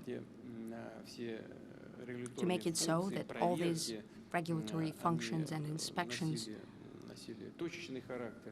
would be targeted and will not stand in the way of the work of business on the whole and certain businesses. Well, you're quite right that as a response to all kinds of limitations introduced against Russia and against its economy. You said that the economy was meant to be brought down. Well, it wasn't supposed to. That was the very goal, but that did not happen. Indeed, the economy became more resilient, more adjusting. It turns out that our entrepreneurial community is rather mature and is capable of taking over those spheres and those businesses that have been left by some of the partners. It was done very easily. Our businesses take over the productions that seemingly could not live without the Western presence, almost in all spheres. Yes, we see some issues in midterm perspective. We understand that we cannot produce everything. In the morning, I spoke to some of the colleagues before I traveled here. It's clear that I've been talking to everyone in the government, the central bank, in the administration. Our experts believe that the acme of hardships that had to do with this influx of sanctions and limitations is over.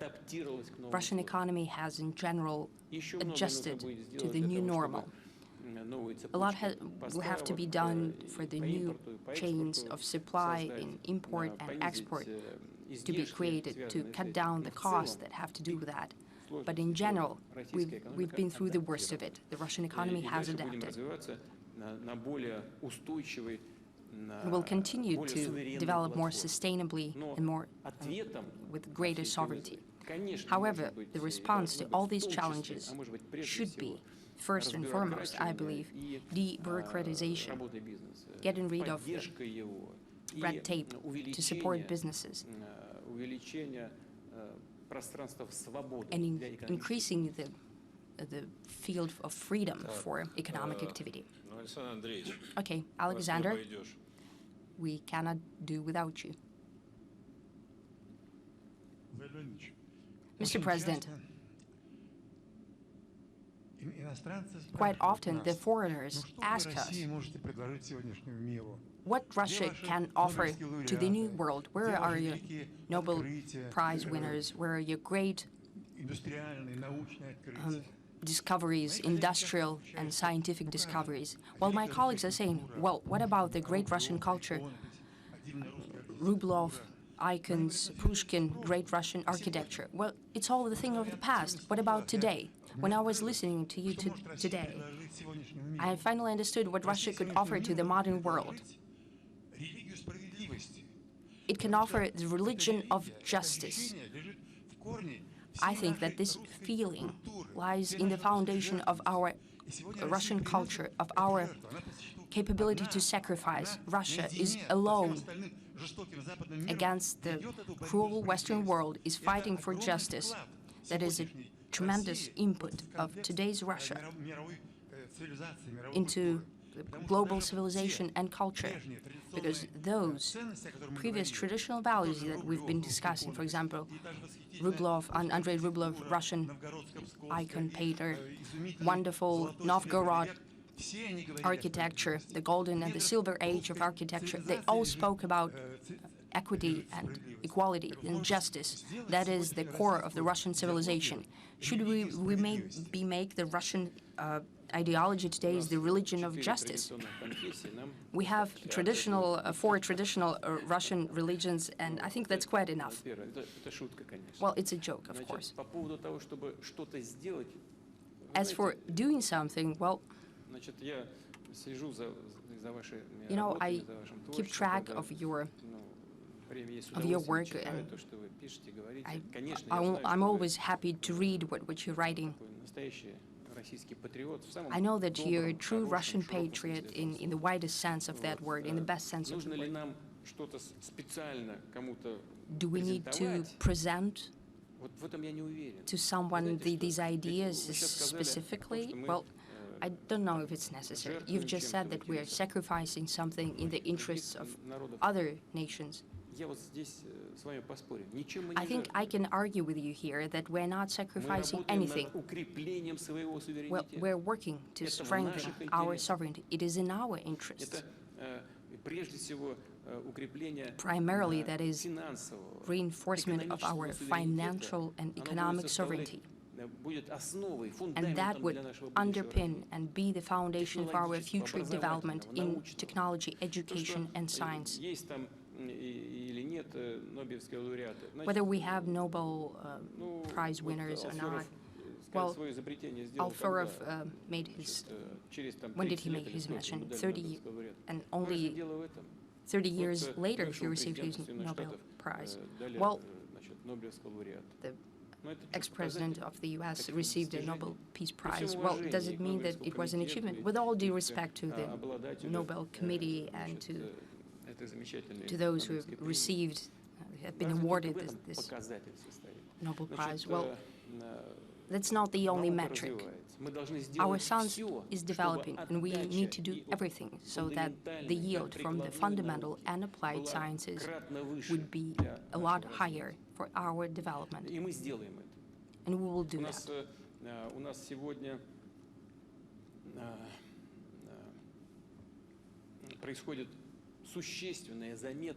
What's happening today is we have great rejuvenation of scientific talent. Our scientists are one of the youngest in the world. Yes, well, the US, they have their competitive advantages considering that they have the monopoly for international finances. They suck everything out, including scientific and creative talent. But that will be over when they lose their domination with the dollar as the main currency. That's happening already. It's already underway. So what we are doing is very attractive for many countries and nations in the world. The Western partners are doing everything possible to smear Russia, to ignore its interests. So when we are fighting and standing up for our interests, and we do that openly, transparently, and courageously, well, let's be honest here, the very fact of that example, well, it's very infectious for and attractive for billions of people around the world. Take many countries in Africa. They have Russian flags. Right now, they fly Russian flags. In Latin America, the same is happening. In Asia, we have a lot of friends. And we don't have to impose anything on anyone. It's just that many people and political figures and just regular citizens, they're tired of living under external dictate. They're done with that. So when we see our example of fighting against this dictate, they're both inside and externally with us. They're supporting us, and that support will only increase. Thank you. We spoke a lot about science this time. I think it was one of the most interesting sessions of the Valdai Club, how to develop science and technology in these conditions. So I'd like to give the floor to Ruslan Yunusov. He painted a very interesting picture for us. Thank you. Today, I represent Rosatom and the Valdai Club. Indeed, you spoke about science and you've said the right words about it. We've seen that over the past 20 years, support for science has increased manifold. Mega Grant program has allowed to launch a great number of modern labs in Russia, but we as scientists, we see that the majority of professors who opened these labs did not travel to Russia and do not reside there permanently. And it's easy to understand why it's hard to compete. You have tenured position, for example, in the US or somewhere in the West, or you have just a grant for 5 years in Russia. We've discussed it that Chinese colleagues indeed has made a tremendous breakthrough in science. And today they didn't just bring back their scientists, but they are number one in many dimensions. And we're going to quantum, and we know that China right now has the most powerful quantum computer, and the same applies to other quantum computations. Still, in Russia, we have other programs that unite together many labs. For example, this quantum computer program, 20 study groups, 15 institutions, and Academy of Science.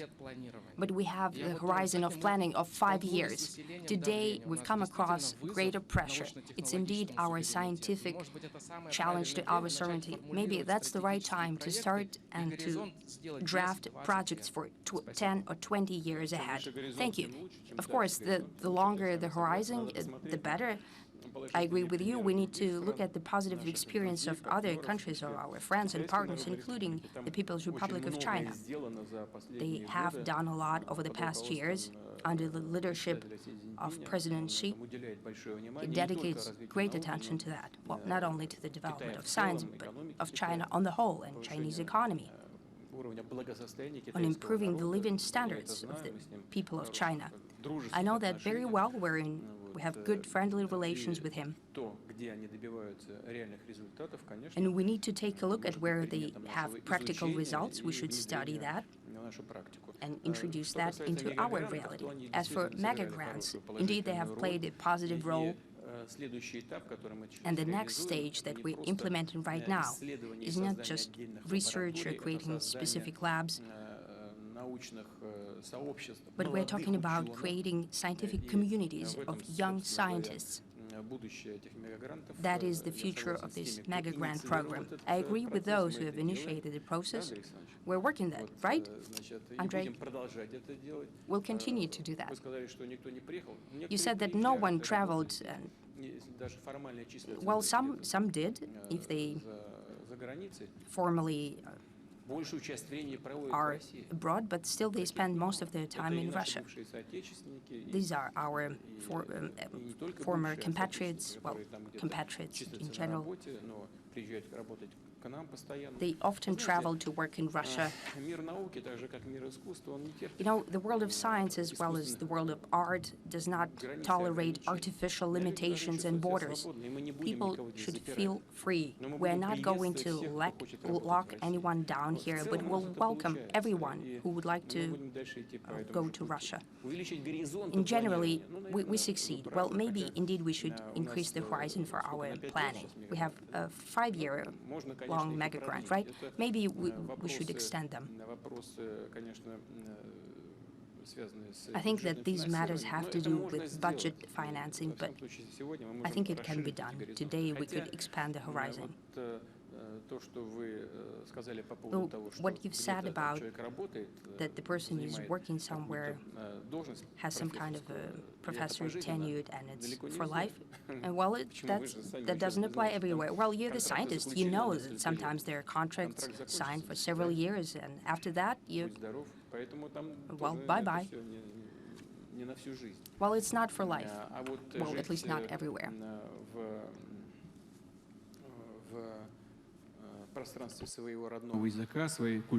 But living in the area of your culture, of your language, it's for life, and this freedom has to be given to those who work in culture and science, scholars.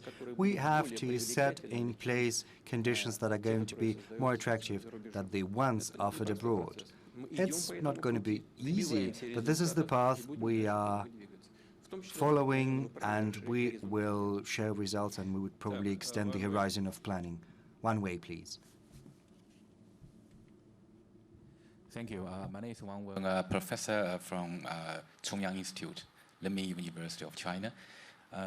Actually, this time I'm visited Russia more than 20 cities, and I wrote a lot of articles to tell Chinese people a real Russia, because in China there are a lot of people, they care about Russia, and especially they care about you, your safety. And so my question is that, because I know you maybe will have a lot of pressure and burden, and do you feel scared or nervous or anxiety, especially under the threat from the West? And so did you create a new Russia, or Russia destiny create you? So, so I think that the second question is that what do you want to say to Chinese people, and what's your comments on the past 10 years Russia and China relationship, and what's your predictions and expectations on the future of Russia and China relationship? Thank you so much. You know, when I work, I never think about any historic achievements. I think what I need to do and what I cannot do without. This is the most important thing. And in that sense, the circumstances, the country you end up in, they make a contribution to forming the personality of a human being, and I myself am no exception to that. Well, as far as fear goes, many would probably love to hear me say that I'm scared, but if I were scared, I would never have done anything. And I cannot be guided by such motives. Given the position I hold, I need to be guided only by the interests of the Russian citizens, the Russian state. And this is what I'm doing, and something I'm going to continue to do. I'm going to do what I think to be right for the benefit of my country and my people. As far as the Russian-Chinese relations go, over the last year, over the last decade, they have been propelled to a whole new level of openness, mutual trust, and efficiency. Country-wise, China is our biggest trade partner. We are working together in almost all, if not all, areas. In the military field in particular, we hold joint exercises all the time. In military and technical field, we have relations based on trust. Probably this is unparalleled as far as the history of our countries goes. We work in culture and in the humanitarian field, and of course, in the economy. The biggest trade Russia has is with China, and it's growing at an enormous pace. And this pace we achieved even before all kinds of limitations. And before we had to redistribute our trade flows towards Asian countries, in China in particular. My friend, and here calls me a friend as well, and I think him to be my friend, President Xi, we have decided to achieve a certain level of bilateral trade, and we are moving towards that at a higher pace than we planned, than we anticipated. As far as our relation and attitude towards China goes, we think of the Chinese nation, of the Chinese people as a friend, an ally. We have great respect for your traditions, for your history, and I'm confident that based upon this solid foundation we are going to forge ahead with confidence. As far as fears go, Professor Wang has said, this year, since spring, the nuclear topic popped up and you spoke about that, and many people got nervous because they remembered what you used to say at the Valdai Forum 4 years prior, that we would get to the paradise, all of us. But we're in no haste to get there, right? You are giving it some thought, and it makes me nervous. Well, I did it on purpose, to make you anxious. Well, mission accomplished. Thank you. Mohammed Iksan, please. Professor Mohammed Ihsan from Kurdistan region of Iraq. I'm so glad to be here, Mr. President, really. I have one direct question for you. The topic of the session is post-hegemonic war, justice and security for everybody. Do you think at this stage, Kurds in 4 parts of Kurdistan, they are going to have better security and more justice for their future? If you don't mind to elaborate more. And as you mentioned that in Central America and in Africa, Russian flag is everywhere. You have people who loves and who support Russia. Be sure also in Middle East you have a lot of supporters and a lot of lovers for Russia and mainly for President Putin. Thank you. Thank you. For the last part of what you said, especially. Yes, flags are also flying in European countries and in the US as well. We've got many supporters over there. And in the US, there is a big chunk of population who stick to traditional values, and they're together with us. As far as Kurds go, I said that on multiple occasions, not just about Kurds, the Kurdish people, but also all peoples. We need to strike a balance of interests. Only if a balance of interests is achieved will the world be stable, and the same goes for the future of the Russian and the Kurdish people. Thank you. Let's move on. I think Mr. Starish is over there. Thank you. Good evening. Konstantin Starish, the Republic of Moldova.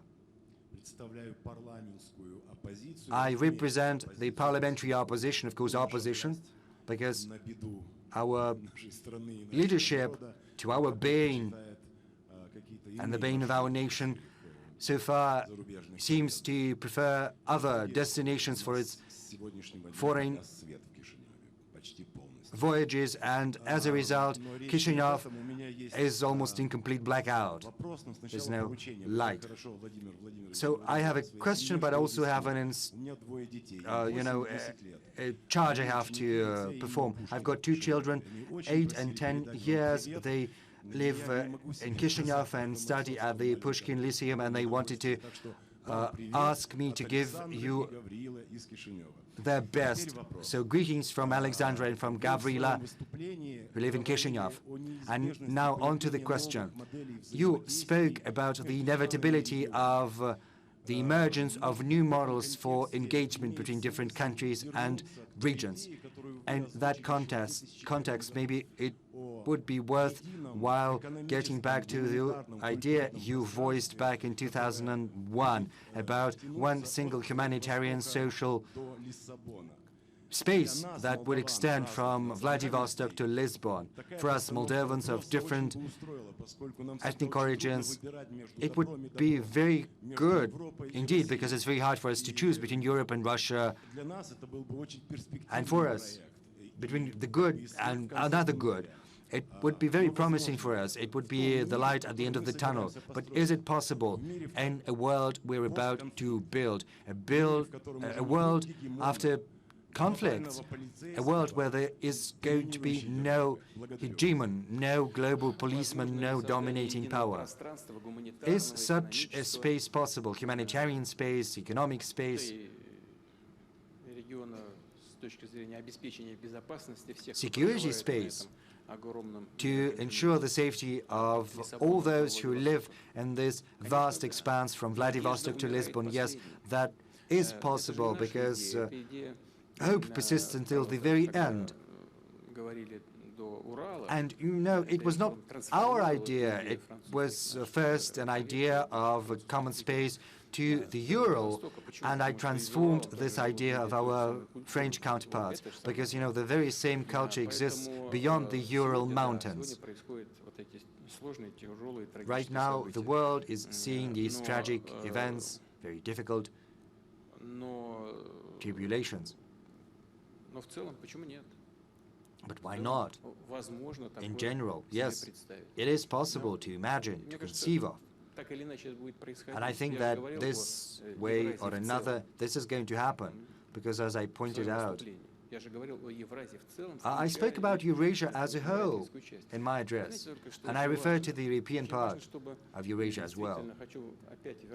But let me get back to what I said in my address. It's important for this European part of Eurasia to get its autonomy back. It's impossible to talk to your partner if they cannot decide anything and they have to get back to Washington on every little issue to ask their permission to do this, to do that. But this is what happens. I remember those difficult events around Syria when all of it started. One of the leaders came to me, we had a meeting, we agreed what we were going to do and how we were going to do in detail. And then this leader came to Washington from us, and then he gets back to Paris, and it's all forgotten, as if there had been no agreement with us whatsoever. But there were some agreements, concrete ones too, where we were going to move the fleet, the navy, and we had no objections. We agreed on everything. It's impossible to talk, and there's no point in talking. It's better to give a direct call to Washington instead. I'm not making this up. Of course, Europe protects its interests in economy in particular, but even that, not that well. You know, the gas pipelines were blown up, not ours. There are 5 European companies in Nord Stream 1, and all are keeping mum, as if everything were going according to plan. And they have the audacity to point the finger at us, saying that Russia was the one to have blown its own gas pipelines. But it's absurd. I think Gazprom has published the photos of 2016, there was an explosive device, American produced probably, that was next to the gas pipeline. They said they had lost it during some military exercises, and lost it in such a way that it turned out to be directly under a gas pipeline. And this explosive device was meant, I think, to eliminate undersea mines. There are photos demonstrating that. And the world media are not broadcasting that. No one is trying to disseminate this information. You cannot find it anywhere, neither in the media nor elsewhere. They use their monopoly promoting the information that suits them and killing off any information that they're not happy with. And that's why everyone is keeping silent. Yes, we need to build this single space in all aspects, from Lisbon to Vladivostok, but you can only do that working together with those who have a voice of their own. I'm not trying to provoke anyone, I'm not going to give any insult to anyone, but this is the real life of today. But historically, I think this is possible. I said that, but let me reiterate it. Helmut Kohl once told me that the US would turn to its own affairs in Latin America. He said Asia would develop strongly following its own path. He said if European civilization wants to preserve itself as a world center, then it has to be together with Russia. This is the position Helmut Kohl espoused. Right now, the current leadership of Germany probably has different views.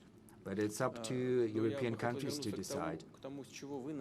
But I would like to get back to what you started with. You said there was a blackout. We do not understand why this happened. We have nothing to do with that whatsoever. But why am I saying this? Everyone is always laying the blame for everything on Russia. If the lights go out into somewhere or something else happens, Russia is always to blame. You know, this movie, a chapel of the 12th century, are we the ones to have destroyed it as well, as the famous movie says? But I would like to inform you. And what I'm going to tell you is truth and nothing but the truth. When we were engaged in talks with the Moldovan government on gas supplies, on gas prices, Gazprom decided to choose a fully pragmatic position, a market-based position, in negotiating a contract with Moldova on gas supplies. Moldova did not agree with Gazprom's position. It was insisting on gas price preferences. Gazprom was persevering in its position. Then Mr. Miller came to me, he explained his position to me.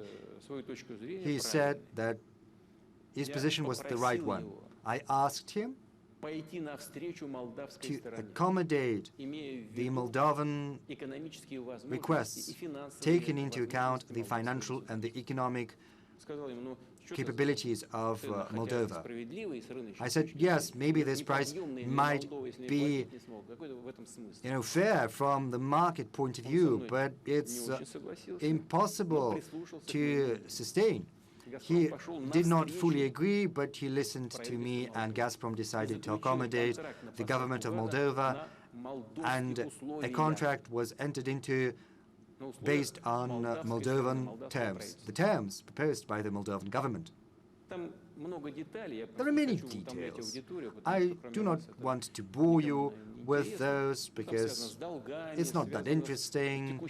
It is related to the current payments, to debts, to some prepayments. But as far as the price parameters go, we fully accommodated Moldova. And of course, payments have to be made. I think it's only logical. So why did it come to this when there's no electricity? I don't know why. Mr. President, you remembered Europe. A couple of months ago, there was a very interesting case. You spoke to President Macron sometime before the launch of the military operation, and it turned out that journalists were sitting in his office, and he was on speaker, and journalists took down every word that was spoken. What do you think about that? Well, I have a negative view of that. I think there are certain formats for interaction between leaders of countries, and these formats have to be adhered to, otherwise the trust will disappear. In general, there's, well, nothing bad if what we are talking about, if, our assessments make their way to journalists, but you have to warn about that. And you were not warned. No, I was not. Especially if it's a telephone conversation via a closed line, we always assume that these talks are confidential and they're not subject to publication. And whatever is published, it should be agreed upon by the two parties.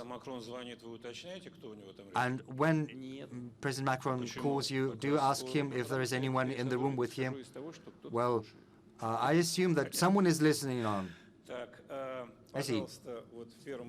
And the first row, our guest from Indonesia.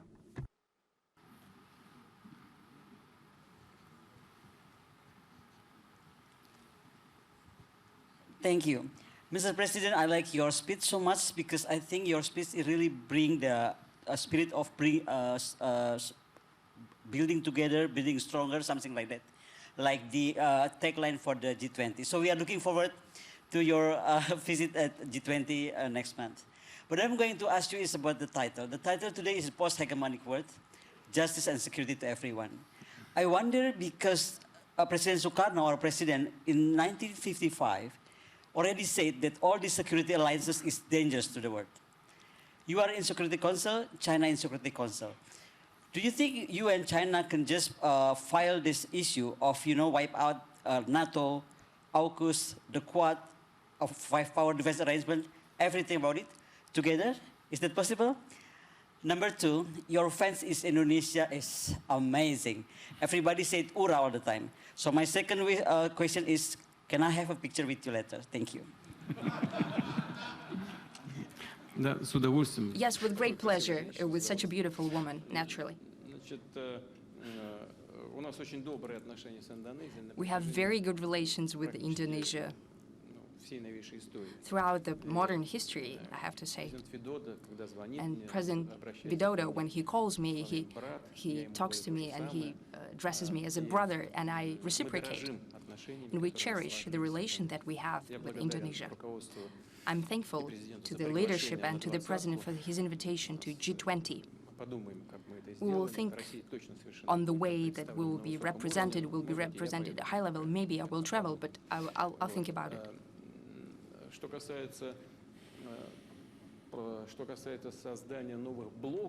As for the creation of new blocks in Asia,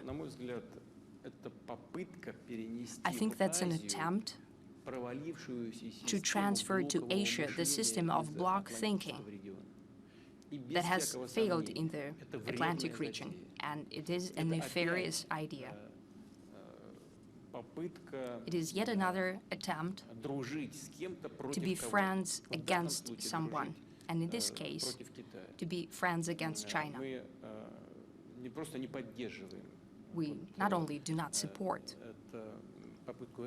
this attempt to resuscitate or reconstruct what was happening in the Atlantic, in the Asia-Pacific region, but we also believe that this is a very detrimental and dangerous endeavor.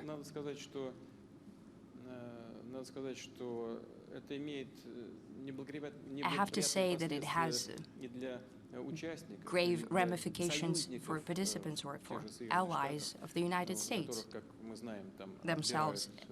As we know, some submarines contracts have been taken away from them and so on. Well, nothing is done yet, but the negative consequences for the U.S. allies are already in place. If such practice continues, the number of these blunders will only increase. Naturally, we have always been against such policies. General Sharma wanted to ask a question. I know that. But first, please wait for the mic. Mr. President, in a post-hegemonic world, what role you expect India to play?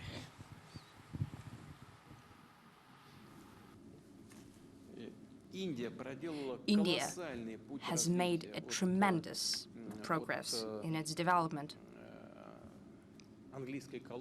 from being a British colony to its modern state. Almost 1.5 billion people, tangible development results that gives reasons to everyone's respect and admiration for India.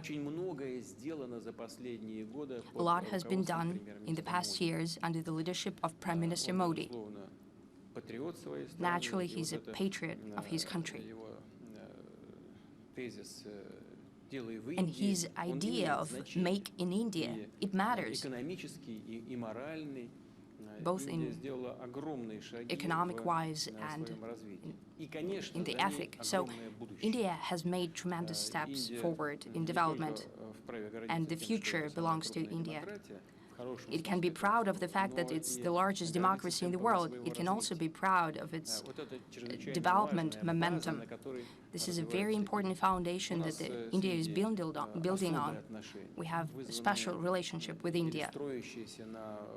It is being underpinned by a very close ally relationship over many decades.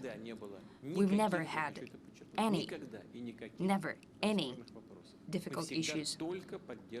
We've always supported each other. And that is happening right now, and I'm sure this will be the case in the future as well. Right now, economic cooperation is increasing. Prime Minister Modi has asked me to, well, just to give you an example, we have increased trade volumes. As an example, Prime Minister Modi has asked me to increase supply of fertilizers, and that is very important for Indian agriculture, and we've done that. Do you know how much we've increased the volume? 7.6 times. That's the increase, not just some percentage, but 7.6 times. So almost trade in agriculture has almost doubled. We have continued relationship in military and technical cooperation. Prime Minister Modi is one of those people in the world who is capable of conducting an independent foreign policy in the interests of its nation, despite any attempts to do some detente or to limit something. He's like an icebreaker moving in the necessary direction for the Indian people. And I'm sure that India has a great future and an increasing role in the global affairs. Since we are talking about fertilizers, I'm thinking back to Brazil right away. Where is Igor Gilov? He's over there. Well, by the way, we've agreed with Brazil that fertilizer supply will increase. Unfortunately, it went down. I don't know why it's happening, maybe because of logistics. I think it has decreased by several percent. I think he's left the audience. Then I'll ask you the question that I know he wanted to ask. I think the elections are looming in Brazil. So What do you think? Lula is coming back. Are you in good relationship with him? Yes, we have good relationship with Mr. Lula, with Mr. Bolsonaro. We're not interfering in the domestic processes. That's the most important thing. We know that in India, despite even difficulties, there is consensus about our cooperation in BRICS and in other formats as well. It's of principal importance for us. We also have a consensus regarding cooperation with Brazil. We believe Brazil is one of our most important partners in Latin America. That's the way it is, and we'll do everything in our power to develop them further. Well, since we started on the BRICS topic, there was an initiative pitched, I think, about 2 weeks ago that Saudi Arabia wants to join it. Do you support it? Yes, we support it. For that, we need the consensus of all BRICS countries. But Saudi Arabia is a rapidly developing country. It has to do not only with the fact that it's a leader in hydrocarbon production and oil production. It has to do with the fact that the Crown Prince of Saudi Arabia has tremendous plans on diversification of the economy. It's very important. He has a tremendous national development plan dedicated to that. And I'm positive. I know that they use their energy, vibrance of Crown Prince will translate into reality. And of course, Saudi Arabia is worthy of being a member of major international associations like BRICS or Shanghai Cooperation Organization. We've recently defined the status of Saudi Arabia in the SCO, and we'll develop our relation with that country both bilaterally and multilaterally. Right now, in the West, a lot is being written about that Ben Salman is being cheeky with Americans because of you. Well, that's not true. Ben Salman is a decisive young person. He has character. It's apparent. He doesn't need to, well, one doesn't need to be cheeky with him. Then you won't hear some harsh evaluations coming from him then. You need to respect Crown Prince and Saudi Arabia itself. And they will reciprocate. And they will reciprocate the cheek. Mohammed Javad. Yes, and as for us, sorry, this is complete nonsense, because Crown Prince and the Saudi leadership are following their own national interests. And if we're talking about decreasing or increasing production, and I know Crown Prince personally very well, I know what kind of ideas he's following. Nationally, he's following the national interests, and he wants to balance out the energy markets. And in that sense, and there is no irony here, his position is very well balanced. It wants to strike a balance between the producers and the consumers on the market, because the energy markets are not about the pricing, the end pricing. That's not the most important thing. That's just the current political or economic climate. But for the international energy market, the most important thing is predictability and stability. That's what matters. And Crown Prince strives for that, and in general, he achieves what he wants. So you cannot take advantage of him as well. No, for sure not. Thank you very much, Mr. President. I'm bringing a lot of respect and love from Islamabad, Pakistan. Director General of Pakistan House, Mohammad Athar Javed. You see, I really appreciate your comprehensive and very incisive analysis of the situation. My question relates to a very important factor. It relates to also the pre-Second World War, where Jews were demonized, and then later ignored the plight, everything relates to them were ignored by the Western Europe and United States. And in the end, a horrible Holocaust took place. Now there is a hate syndrome generated about Russians. You mentioned about Donbass, how the people were being treated. And I have witnessed myself in the United Kingdom, in the Scandinavian countries, there is a rise of neo-Nazism. And particularly, myself personally working on the project on this to assess the patterns. And what we are realizing that it is actually serious. Number one is not being reported like the previous instances in the pre-Second World War. Number two is being like, I would say, like washing away totally. That means there is a need on the part of Russia to protect, as you said, the Russian language issue with the Russians outside Europe, outside Russia, and also to try to implement a counter design against the new Nazis, rise of new Nazis. It's a very serious threat. And the last component of this is, in Ukraine, is the recruitment of non-state actors from across different regions are being reported, very credible reports, in order to initiate a full non-state actors brigade to fight the conventional army to weaken the resolve. I think these needs to be addressed. I'd really like you to give your analysis, because this is very serious. Europe is facing rise of neo-Nazism. Thank you.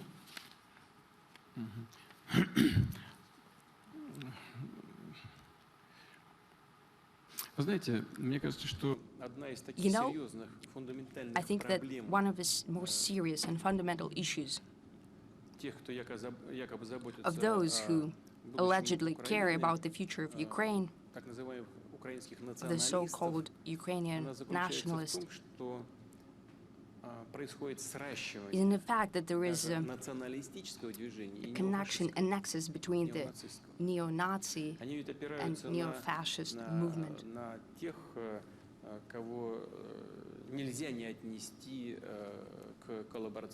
Because they are not those who can be called collaborationists or Nazis.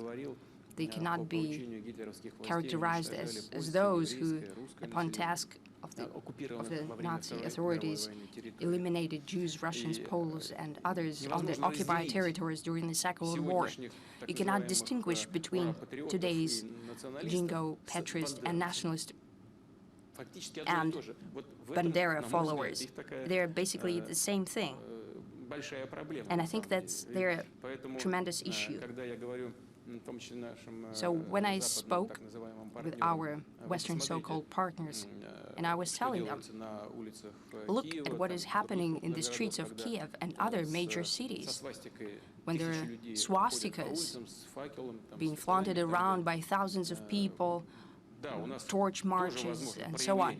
Yes, we might have some manifestations as well. This is a very infectious disease in other countries as well, but we're fighting against it. But they support that at the national level. This is an issue. It's being disregarded and kept silent, but it exists. And the Jingo patriots in the Ukraine are not being moved by this or the ideas of nationalism. It's much more primitive. They're following an economic interest. They want to preserve billions of dollars in the Western banks that they've stolen from the Ukrainian nation. They stole it, they hid it away in European banks, and to ensure the security and safety of their assets, they do everything that the West tells them to do. Putting that in the shape of nationalism and presenting it to its own nation as a fight for the interests of the Ukrainian nation. That is what's happening in reality. They spare not a single Ukrainian. They're a fight against Russians. There are losses, and you know, I'm talking about that knowingly, and I say that with regret. Sometimes losses are the ratio is 1 to 8 or 1 to 10, mostly 1 to 7 or 1 to 8. Recently, they don't spare people.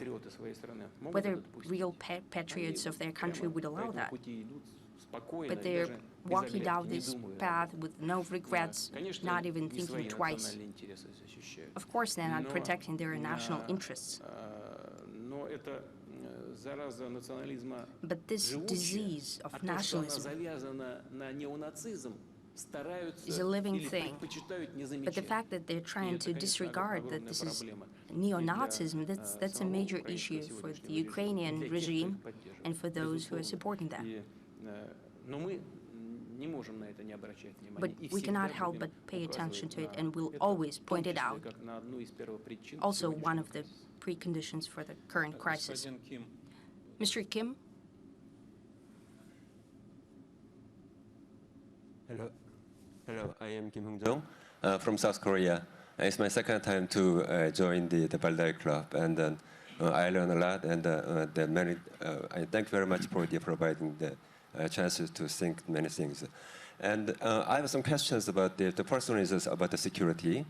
So I'd like to know your opinion or Russia's position on growing tensions actually between China and the United States over Taiwan, and North Korea's nuclear and missile development.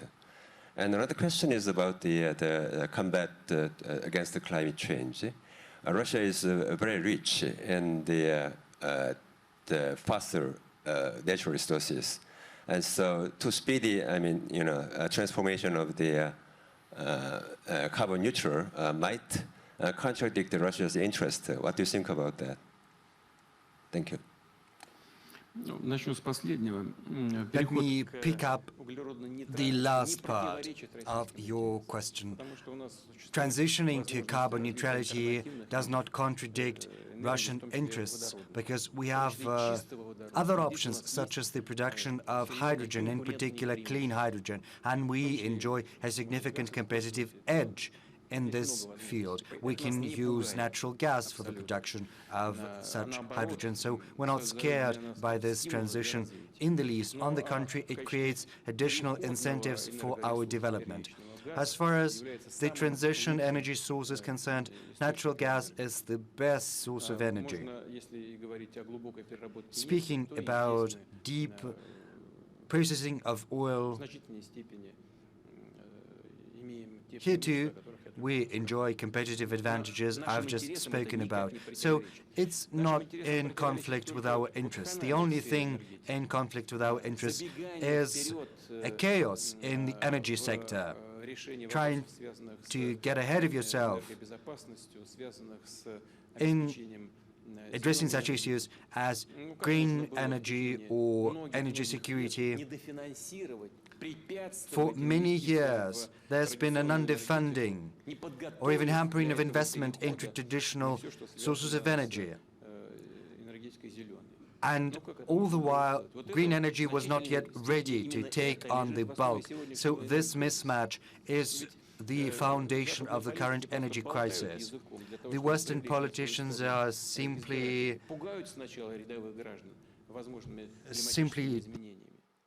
talking the talk, trying to scare their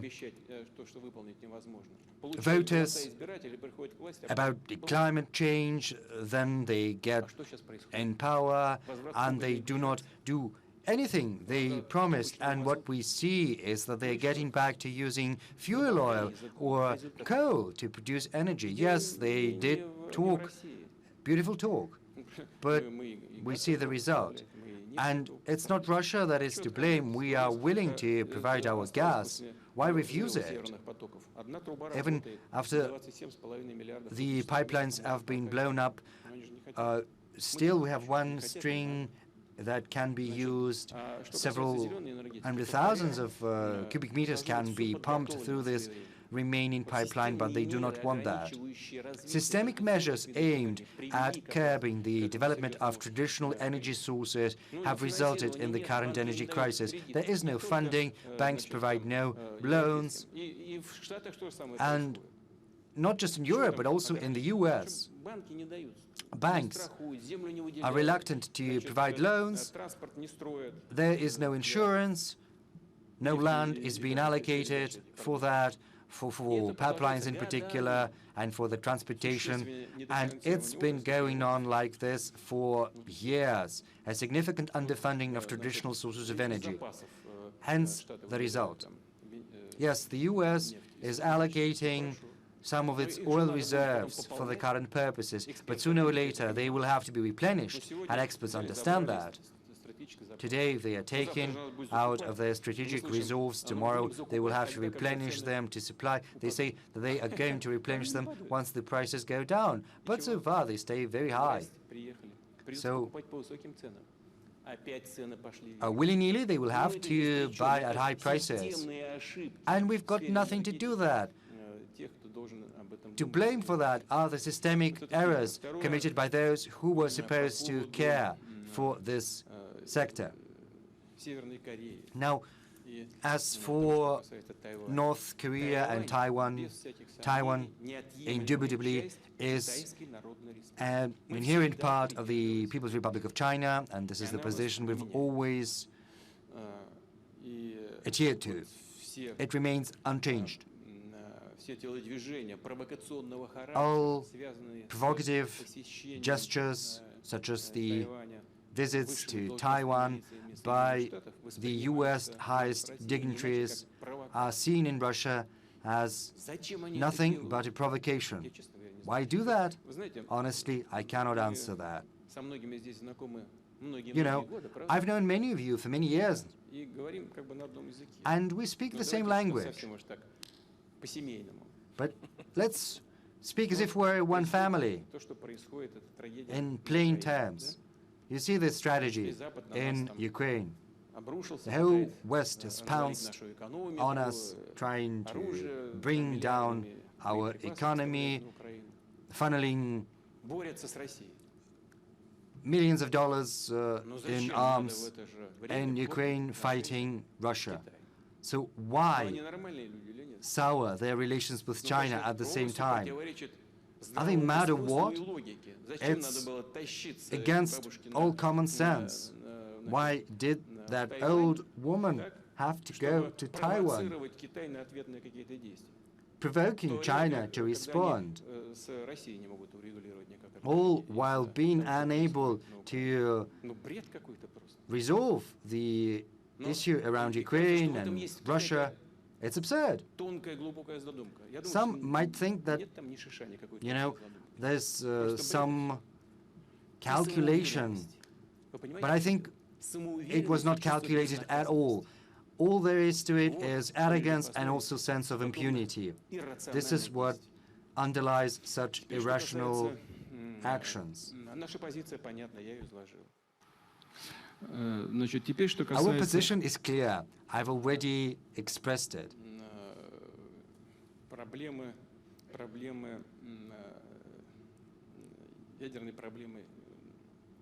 Now let me turn to nuclear issue of the DPRK. I think this issue is also due to the reluctance to talk, due to such blatant disregard of the DPRK's interests. You know, at a certain point in time, the agreement was all but reached, and the North Korean leadership was basically given its agreement to the proposals put forth by the US on resolving this matter, and in particular the nuclear component. But at the 11th hour, the US revisited its position, making the DPRK pull back from the agreement that had been achieved. And the US had to slap additional sanctions and additional restrictions in finance, even though an agreement had been reached before that not to do that. So what's the point? Incidentally, China and we have joint proposals as to how we should go about resolving this matter. These proposals have been formulated in two documents that we have put forth. Everyone is well aware of that, and we will stick to this jointly agreed position. By the by, as far as the humanitarian issues go, and related matters, we need to understand the current state of affairs. The DPRK economy is in the needs of its rank-and-file citizens, and we should not, you know, drive too hard, because there are humanitarian concerns to think about. We have very good relations with the Republic of Korea. And we always enjoyed the benefit of having dialogue both with the DPRK and with the Republic of Korea. Right now we know that the Republic of Korea has decided to supply weapons and arms to Ukraine. This is going to destroy our relations. What would Republic of Korea think if we resumed our military cooperation with the DPRK? Would you be happy? I would like you to think about that. Mr. President, since you have said that it's, a family gathering, through Poland. Yes, you said that it's kind of a family affair. So could you please reveal to the family something? There was a lot of speculation, in February you were in China, you met with President Xi. Did you warn him of your plans? No, I did not. Didn't he later said he was offended by that? Well, the leader of China does not express any offenses like that. He is his own person, and we do not need to inform anyone because we are a sovereign country, just like the People's Republic of China. China sees full well how important an issue it is to Russia that NATO is trying to move its military infrastructure closer to its borders. China has seen what's been happening in the Donbass for the last 8 years, and China is fully capable of assessing the causes and the consequences of the coup d'etat that occurred in Ukraine in 2014. Of course, China and its leadership are championing well-balanced, pragmatic solutions. They are in favor of a peaceful resolution of the current Ukrainian crisis, and we fully respect that. Well, then Nelson Wong, please. Yes, is over there.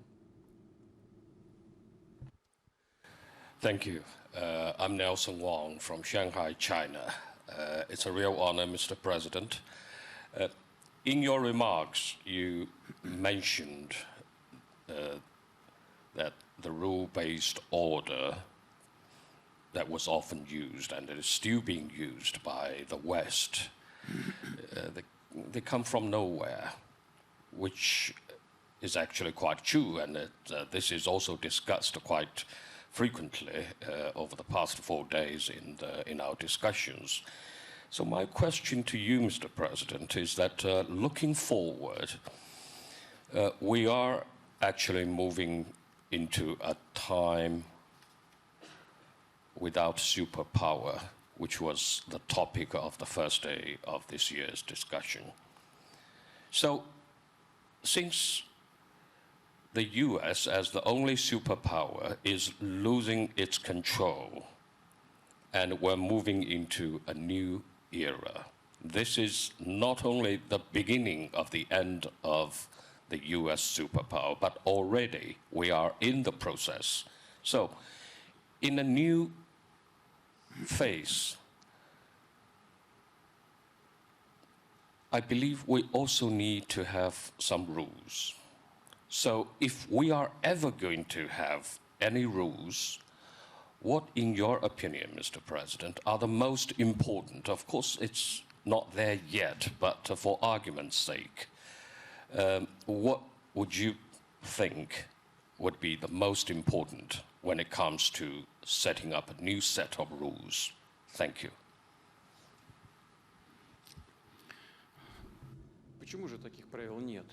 Well, such rules already exist, and they are enshrined in the UN Charter. And these rules are called international law. The only thing left to do is for everyone to stick to these rules and to give them one and the same interpretation. Renouncing these rules or modernizing those rules, overhauling them, Well, it's only possible once we have prepared the necessary foundation for our relations based upon some other principles. The UN Charter enshrined the balance of powers attained after the Second World War. Of course, since then, the world has evolved drastically. It's changed. We have such new giants as China, India, Indonesia, with a very big population. There are many big countries in Africa, countries with a population of more than 200 million people. And there are also big countries in Latin America. Accordingly, international legal norms have to follow these changes, and the relationships between countries should be regulated based upon the balance of power we see in reality. But this has to be a cautious, prudent, calm process based upon clear-cut principles, not just rules someone has come up with. I said that during my address. Who wrote and read those rules? They're talking about them, but they have never been written down nor agreed upon. Is it meant for some imbeciles? Maybe it's meant for those who do not know how to read. I don't know. What are these rules? Who has ever seen these rules? It's just absurd.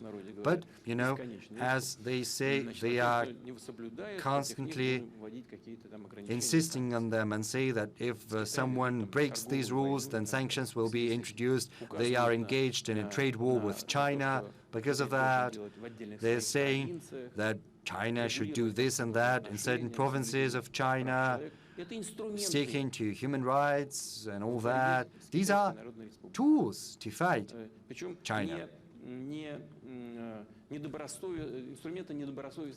And these are tools of bad faith competition too. They're afraid of China's growing might. Hence, all these attempts at using human rights as a weapon,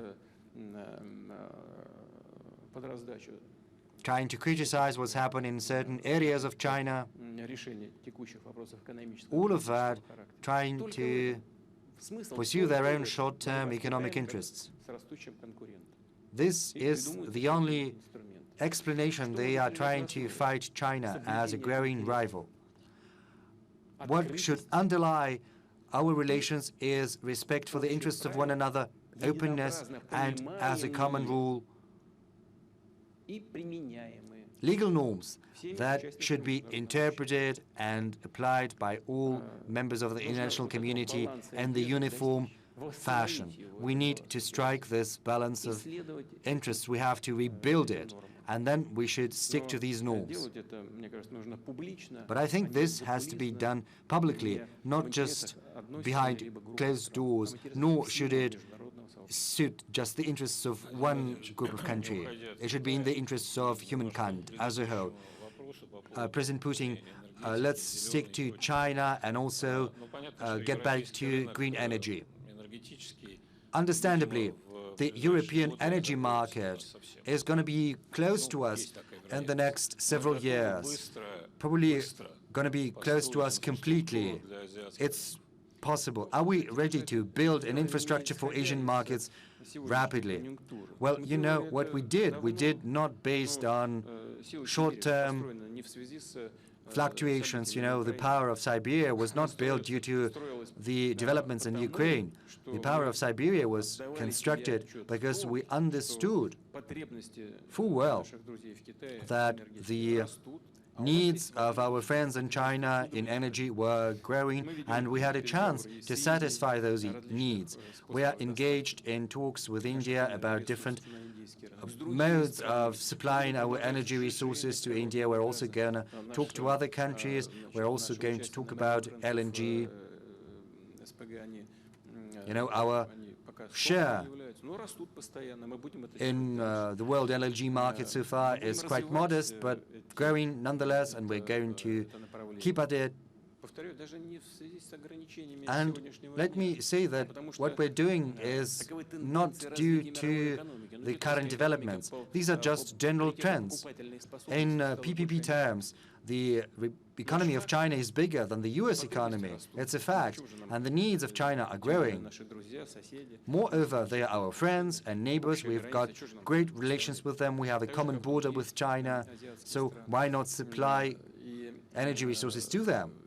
And the same goes for other Asian countries. We did that, and we are going to continue to do that. We have just agreed on a new system via Mongolia. Mongolia is interested, just as China is. We are going to allow our friends and partners to our mining capacities as we used to do with Europeans and Americans. If they want to pull out from our market, let them. There are others who take their place. Whether that's good for them, well, I think it's bad for them. They are pulling out from our market, suffering losses, but whoever wants to enter our market, we welcome them. We're open to cooperation, and this process is going to continue. Are we ready for that? Yes, we've been ready for many years, and this process will continue. I see no barrier we cannot overcome. There is no issue we cannot resolve. Colleagues, there in the back, there are two hands. Yes. Alexei Dermont, Minsk, Belarus. Before I ask my question, Mr. President, I would like to give the words of support to you from many Belarusians. I meet with them on many discussion platforms. We discuss Ukraine in particular and the current developments. To you and to Russia, who is fighting Nazism in Ukraine, I would like to express my ardent support. My question is as follows. The West is basically erecting walls, introducing blockade, and exercising sanctions pressure on Belarus and Russia. Due to that, of particular importance is the new North-South corridor. It's important financially and logistically, and it's important to fill it with concrete projects, bringing together both Belarus and Russia. But don't you think that now that Asia is on the rise and the East is on the rise, we have not just to develop the material infrastructure, we should also pay greater attention to the cultural and humanitarian component to make sure that our ideas and values coincide with the Asian countries, Eastern countries. Yes, you're quite right, but that's the work that we're doing, not only because someone is erecting walls from the West, but we've just always done that. You see that the main part of the population of Russia is situated in the European part. However, the territory, the vast majority of the territory is beyond the Ural Mountains. So Russia is a Eurasian country, and we always keep that in mind, and we always remember that. We have traditionally developed our relations with the Asian countries. And especially now when we see this explosive growth, well, not right now, but over the course of several years, we've kept track of that. So to a major extent, we have reorientated our cooperation with the Asian countries. Naturally, it is impossible to develop economic ties without paying attention to the humanitarian component. To a certain extent, China and India are the cradles of the global civilization. And we've always had greatest respect for that, and attention as well as interest. The interest from the Russian community has always been great. Indeed, India study schools and China study schools, studying cultures of these nations because they're also multinational countries. We have very high level of studies and science in those spheres that is traditional for Russia and will continue to maintain that. Dear colleagues, we've started already exceeded 3 hours of our work. I think we have already abused the time of the President of the Russian Federation. One acute question, does anyone have that? No? Okay, there is one. Okay. Yes, please raise your hand. Thank you, Chair. Pilani Mthembu from South Africa, the Institute for Global Dialogue. Mr. President, you said that the West is not capable of unilaterally governing the whole of humanity, and that we need to build a symphony of human civilization. I'm interested in just an expansion of your thoughts on if we are to build a multipolar world order, on the importance of regional cooperation as a means of reinforcing and building the blocks of multipolarity. And then just a few words in terms of Russia's engagement with Africa, particularly related to the Russia-Africa summit. Thank you. We have traditionally good relations with Africa on the whole, including South Africa, dating back to the times of the African fight for independence, of fighting against colonialism. And this unique relationship has been built over the time when Soviet Union, then Russia, has supported African states in their fight for their freedom. And this is the foundation of our relationship of the past decades, should be naturally used in the new conditions in order to build multilateral relations with the African states today, including South Africa, which, as we know, is a very effective and efficient partner within BRICS as well. We cherish that. We know the capacity of the South African Republic, and we're sure about the future of the African continent. And naturally, we'll develop our relationship with the African countries, considering the traditional relations, also building new relationships with the countries in Africa. As to the essence of your question and its first part, I think I've already responded. I don't think I can really give it to you in a nutshell to give you all of the details of my position, but I think we need to strike a balance of interests. It is impossible to do in the conditions of hegemony, of anyone trying to maintain hegemony of one country or a group of countries over the rest of humanity. And the hegemon will have to consider the legitimate demands of the majority of the global participants, and not just talk the talk, but walk the walk.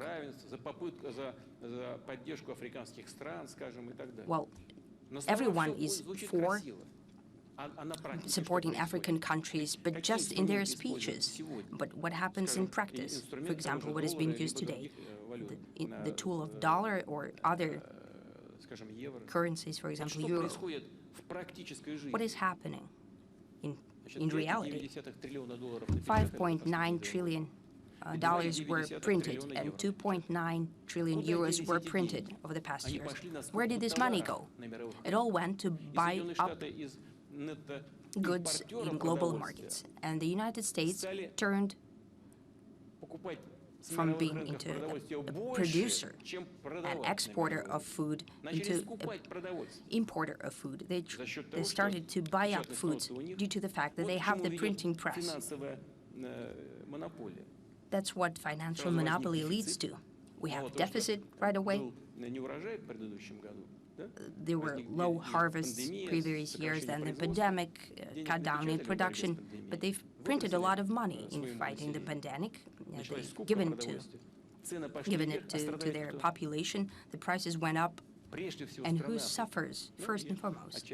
African countries, well, Latin America and Asia as well.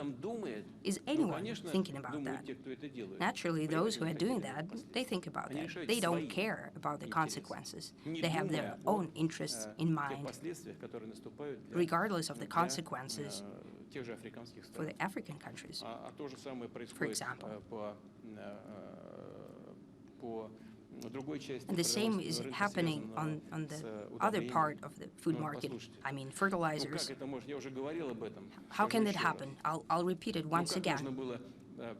How was it possible to make a decision to lift the restrictions and limitations to the Russian fertilizers in Europe, and then provide clarification on that these limitations are lifted only for the countries of the European Union? Are they out of their minds? They have done it in a written fashion, they've written all down, this clarification, but they do it without shying away from that. Is that observing the balance of interests? We said it multiple times. We have 300,000 tons of fertilizers arrested in the European ports. Our companies are prepared to give it away for free, but they don't allow that. We're prepared to give that to the African countries. Some leaders have asked me to where specifically this fertilizer is stored. 300,000 tons, that's millions of dollars. Just give it away to the poorest countries. They need it. No, they won't do it. Is that striking a balance of interest? If you want to fight against Russia, well, do that. You don't want us to have extra profits? It's okay. We're just giving it away for free to the developing countries. But what they are doing is only pushing the prices up, global prices up. They have an interest in that, seemingly. Is that a balance of interest? How do we achieve a stable relationship? We need to strike this balance. We need to act according to the norms that we are calling the norms of international law. We need to agree on them and then to stick to them. Also, in financial sphere, we need to create an independent financial system of payments that I have already mentioned. I've given you specific examples. What the unlimited emission of main currencies leads to. It has practical consequences, including and primarily for the developing countries. I want to go back to that. So, for the world to be stable, we need to achieve a balance of interest. Yes, please, someone was raising hand over there. Okay. Yeah, please give them the mic. Who was raising the hand? Natalia, I think. Mr. President, two small questions. Do you think you don't look like Natalia? The time has come for a deeper integration of the space of the ex-Soviet Union? And my second question is, what is your message to the simple, average citizen of a Western country? If you had in front of you such a citizen, what would be your message? Well, the first thing, as for the integration, that is a very delicate matter. And I think that we need to do the same thing. I think the same thing applies to what I was saying. We need to strike a balance of interests. And it needs to be done professionally, without haste.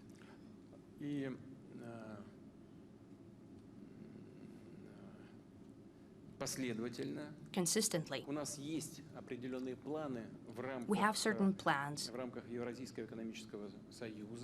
within the Eurasian Economic Union. It has to do with lifting of the limitations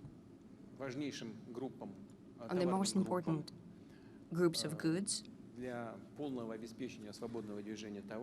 to ensure complete freedom of movement of finance, capital, human capital, and goods.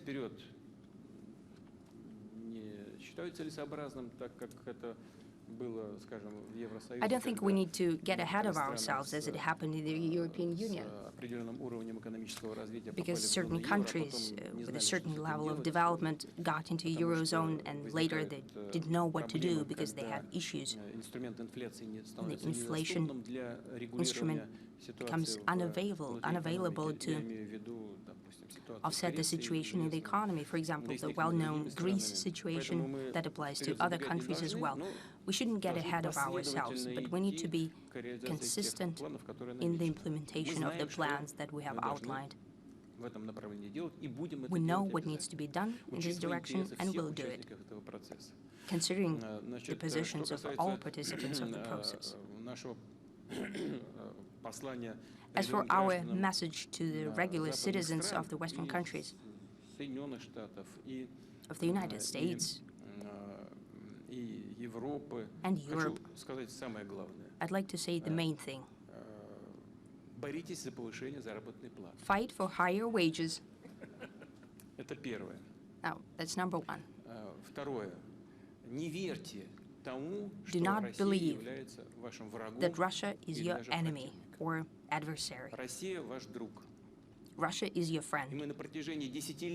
And for decades, we've done everything, and we are prepared to do that in the future to strengthen our relationship. In this regard, it just came to my mind a short, funny story that I told my colleagues. One of my friends from Germany told me this funny story recently. Imagine a family, a father, well, the son asks his father, "Father, why is it so cold?" And the father answers, "Because Russia has attacked Ukraine." And the child asks, "And what do we have to do with that?" "We introduced the sanction against Russians." "What for?" "For them to suffer." "Are we Russians?" I'd like to say that all issues, here I'm appealing to the citizens of the European Union and to the US as well, all issues that manifest themselves have nothing to do with Russian actions. It has to do with systemic failures of your political leadership, of the political leadership of your countries, in energy, in food, and in monetary policy.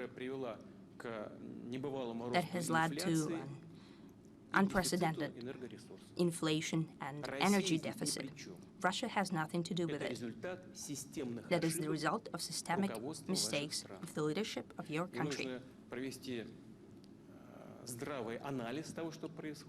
There needs to be a sober stock taking of the situation, and you need to strive for the change of the policy, of the economic policy. As for the international policy, this is always a sovereign decision of the countries, but it needs to be based on the opinion of the electorate, of the voters, regular citizens of the country. The citizens must know, and I'll finish with that, with what I've started with. Russia is not an enemy, and it never had any nefarious intentions against the European countries or the United States. And we know that Russia has a lot of friends there. We'll build our relations with the so-called collective West, based on that part of the population of the European countries and the United States. And the call to fight for higher wages, does it apply to the Russian citizens as well? Yes, great. Everyone has heard that. And I have to say that this is one of the principal issues that the government should deal with. And the trade unions are doing that precisely, despite everything, despite special operations, or there is a complex dialogue in trilateral commission between the representatives of the employer, trade unions, and the government. This dialogue continues. We see that the nominal wages of the population is increasing. However, the real disposable income has decreased. I mean, the state of the Russian economy. With that state, we can solve this issue, and we need to do that. in accordance with the plans of the Russian government. I hope that all tasks that we're facing will be solved. Thank you. So, well, I think, Mr. President, do not give orders here. I give orders here. I think this is called hegemony. Well, we haven't overcome it yet. Colleagues, I suggest we do a rapid Q&A. Let's start with Natalia, who was left out, then 2 other questions, and we'll wrap it up. Natalia, please. Good evening. Natalia Caesar, African Business Initiative Center. I've been doing international relationships for 15 years and public diplomacy as well. I'm a person who builds bridges. It's important for me to project the future actions. It's apparent that we're facing a new historical era. So when we turn the chapter of the current events, we'll need to shape new or other institutions for international partnership. And I think that we're not talking about the countries who've decided which side they're on, but countries who, due to their geopolitical situation, cannot openly express their position. Mr. President, how do you see the future institutions for international partnership? What kind of foundation for parity can Russia propose at the international level? What kind of faces, instruments, and mechanisms we need to find new partners, allies, and friends? Not just words, but in responsible way. Do you think that there is a need for a change, for us to build new approaches in international partnership of the future? Well, you know, you had a very wide question, even if we call it a question. I think it's more of a position. What I wanted to say that I've basically answered that, what you've just asked. We should and we can highlight the cooperation primarily with the countries who are sovereign in making their fundamental decisions. That's number one. Number two, we need to attain consensus when making decisions. And number three, to achieve balance of interest. What kind of institutions could serve that purpose? Universal international institutions, and number one here is the United Nations. Alan Freeman, please.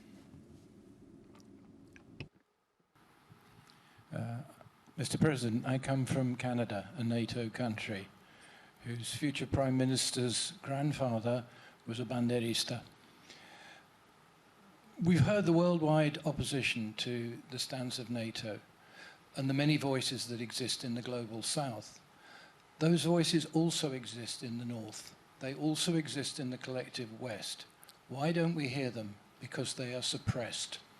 Just look at what happened to Julian Assange. The media, the political elites, the academic elites have mounted an unprecedented campaign which is racist and Russophobic, which intimidates people to prevent them expressing the full extent of their disagreement with what their governments are doing. And so you do not see here the full extent of the opposition that exists in Europe, in Canada, in the United Kingdom. You don't see it. What can we do to build relations between those in the collective West that are fighting what their governments are trying to do, and the support that exists in the global South and in Russia for Russia's courageous actions and position in world politics? Well, I think no one should sacrifice anything as far as their national interests go. You have to fight for your national interests. And we will work in harmony with you, in sync, as it were. Certainly, we do not know in detail how the political fight is unfolding in the collective West. Something you've just said. You know far better than I do what's happening over there. You know that as far as our opposition goes, special services are working with it. You know how the West is acting. Hundreds of millions of dollars, if not billions of dollars, are spent via different channels to support opposition in our country. They're coming up with different ways of sending these resources over, and we find it hard to keep track and keep up. But we're not doing anything like that. But be that as it may, as I said in my speech, our very position on the fundamental issues of development, of international relations in particular, of development of society, we believe this position is attractive to a large number of people, not just in the West, but across the world. We know there are many supporters, many proponents over in the Western countries, and based on these proponents and supporters, we will build further our relations with the collective West. And to you, I would like to wish you every success in your fight for your national interests. I think this will be sufficient for us to be able to build good relations with Russia. Well, let's give me the last word. I would like to ask to raise your hand, well, anyone who is there. Raise your hand and I'll answer your question. Gabashtiat, please.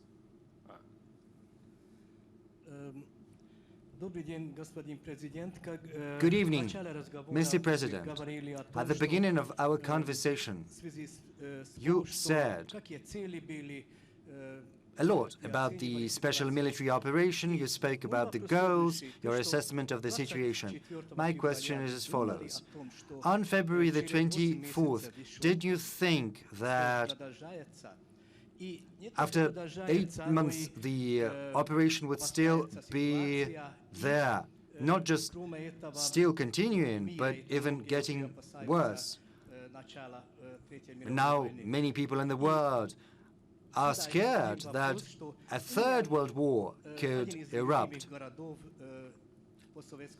And you know, one of my favorite cities on the post-Soviet territory is Odessa. Give me a piece of advice. If I want to go there, say next summer, or maybe in 2 years, well, do not tarry. Go there as soon as possible. Oh, that's a joke.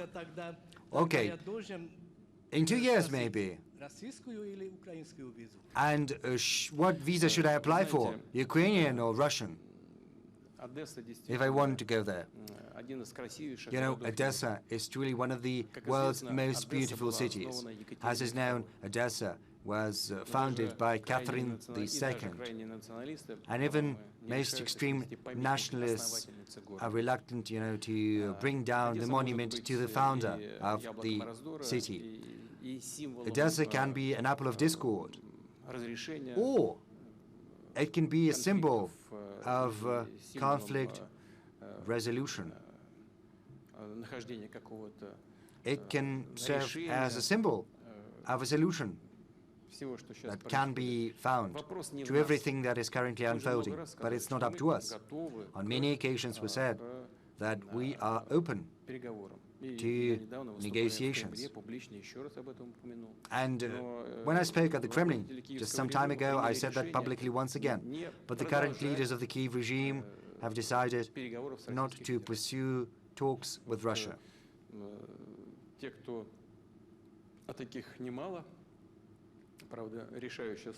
There are many,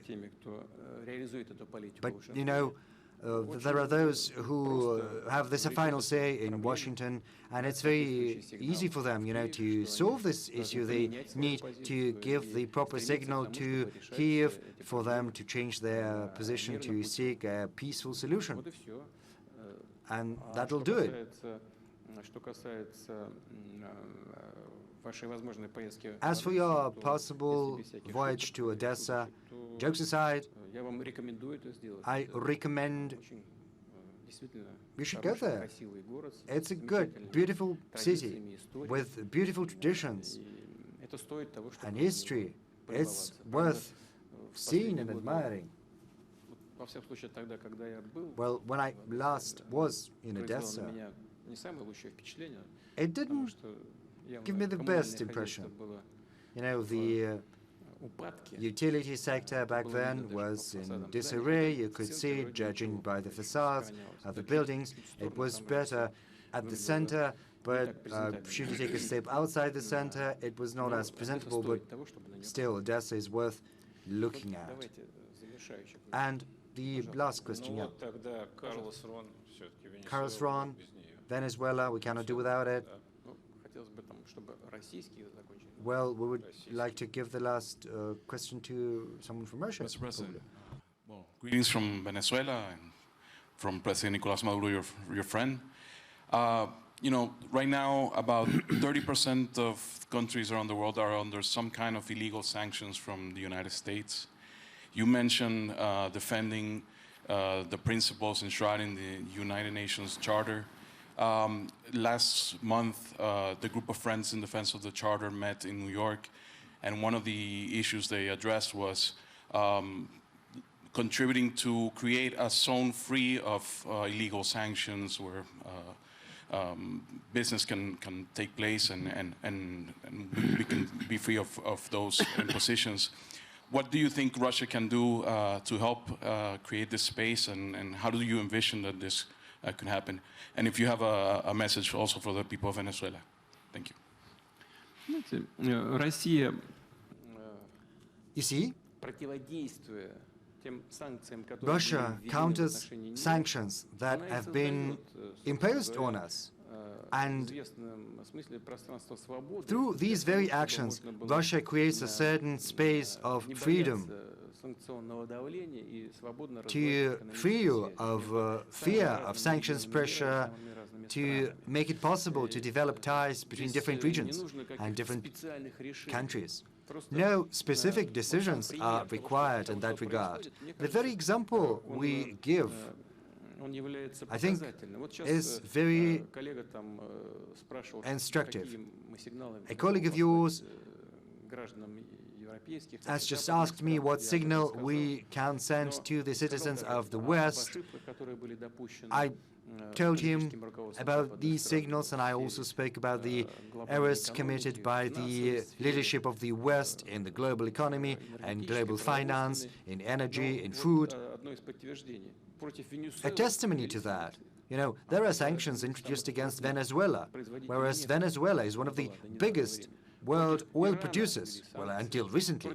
Iran faces sanctions. Russia is also under sanctions. There is a threat of sanctions against Saudi Arabia currently.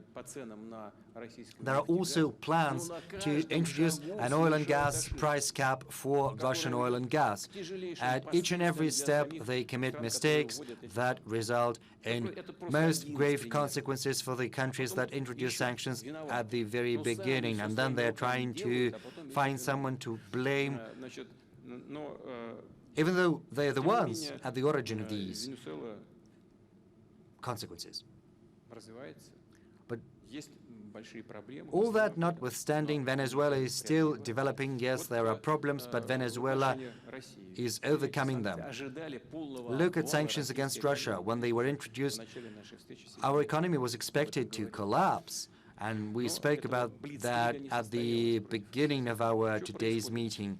The blitz against the Russian economy failed. As you can see, our inflation rate is going to be 12% by the end of the year, more or less. And there is a downward trend. In the first quarter of next year, our experts project inflation to stand at around 5%, whereas European developed nations are facing 17%, in the Netherlands 21, 23%, in some other countries, so it's twice as high as here. Our employment rate is 3.8%. It's slower during the pandemic. Before the pandemic, it was 4.7%. The budget deficit next year is projected to be 2%, then 1.4%, and in a year, 0.7%. And it's almost in all Eurozone nations, it's higher.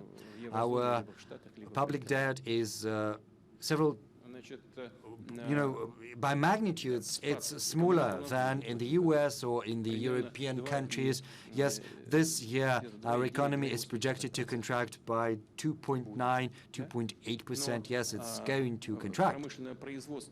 But the industrial output and the manufacturing will stay at the same level. The construction sector has grown by 5% during the first 8 months of this year, by 5.1%. Our agriculture has doubled. We see a bigger volume of lending both to the corporate sector and to consumers. We are witnessing a growth in lending.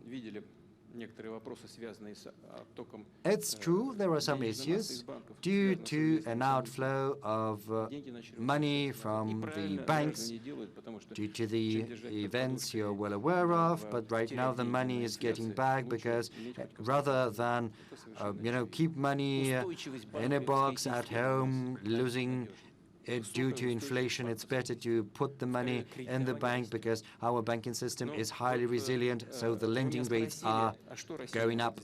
You asked me what Russia can do to create conditions, to be free of these sanctions, to develop steadily. I think it's a good example. We have to band the efforts together. The efforts of those who are all interested in that. We need to achieve agreement and a balance of interest, as I have pointed out on many occasions, and then success will be ours. And I think, we can end. We can wrap it up at last. Mr. President, at the outset I said we were expecting you with impatience, and I think we're leaving here satisfied. It'll give us a lot to think about. I sit in this chair and I think impressions can differ, but I think this is one of our most successful discussions given the range of topics and the overall ambience. A huge thank you, and we're already impatient to see you next year. I would like to say thank you to our moderator, and I would like to thank all of you for the interest you are showing in the relations with Russia. I refer to our foreign guests, and as far as all the experts of the Valdai Discussion Club are concerned, I would like to say thank you for working on this platform. Indubitably, you make a great contribution, tangible contribution to the brainstorms that are in such great demand to take decisions at the practical level. A huge thank you to all of you.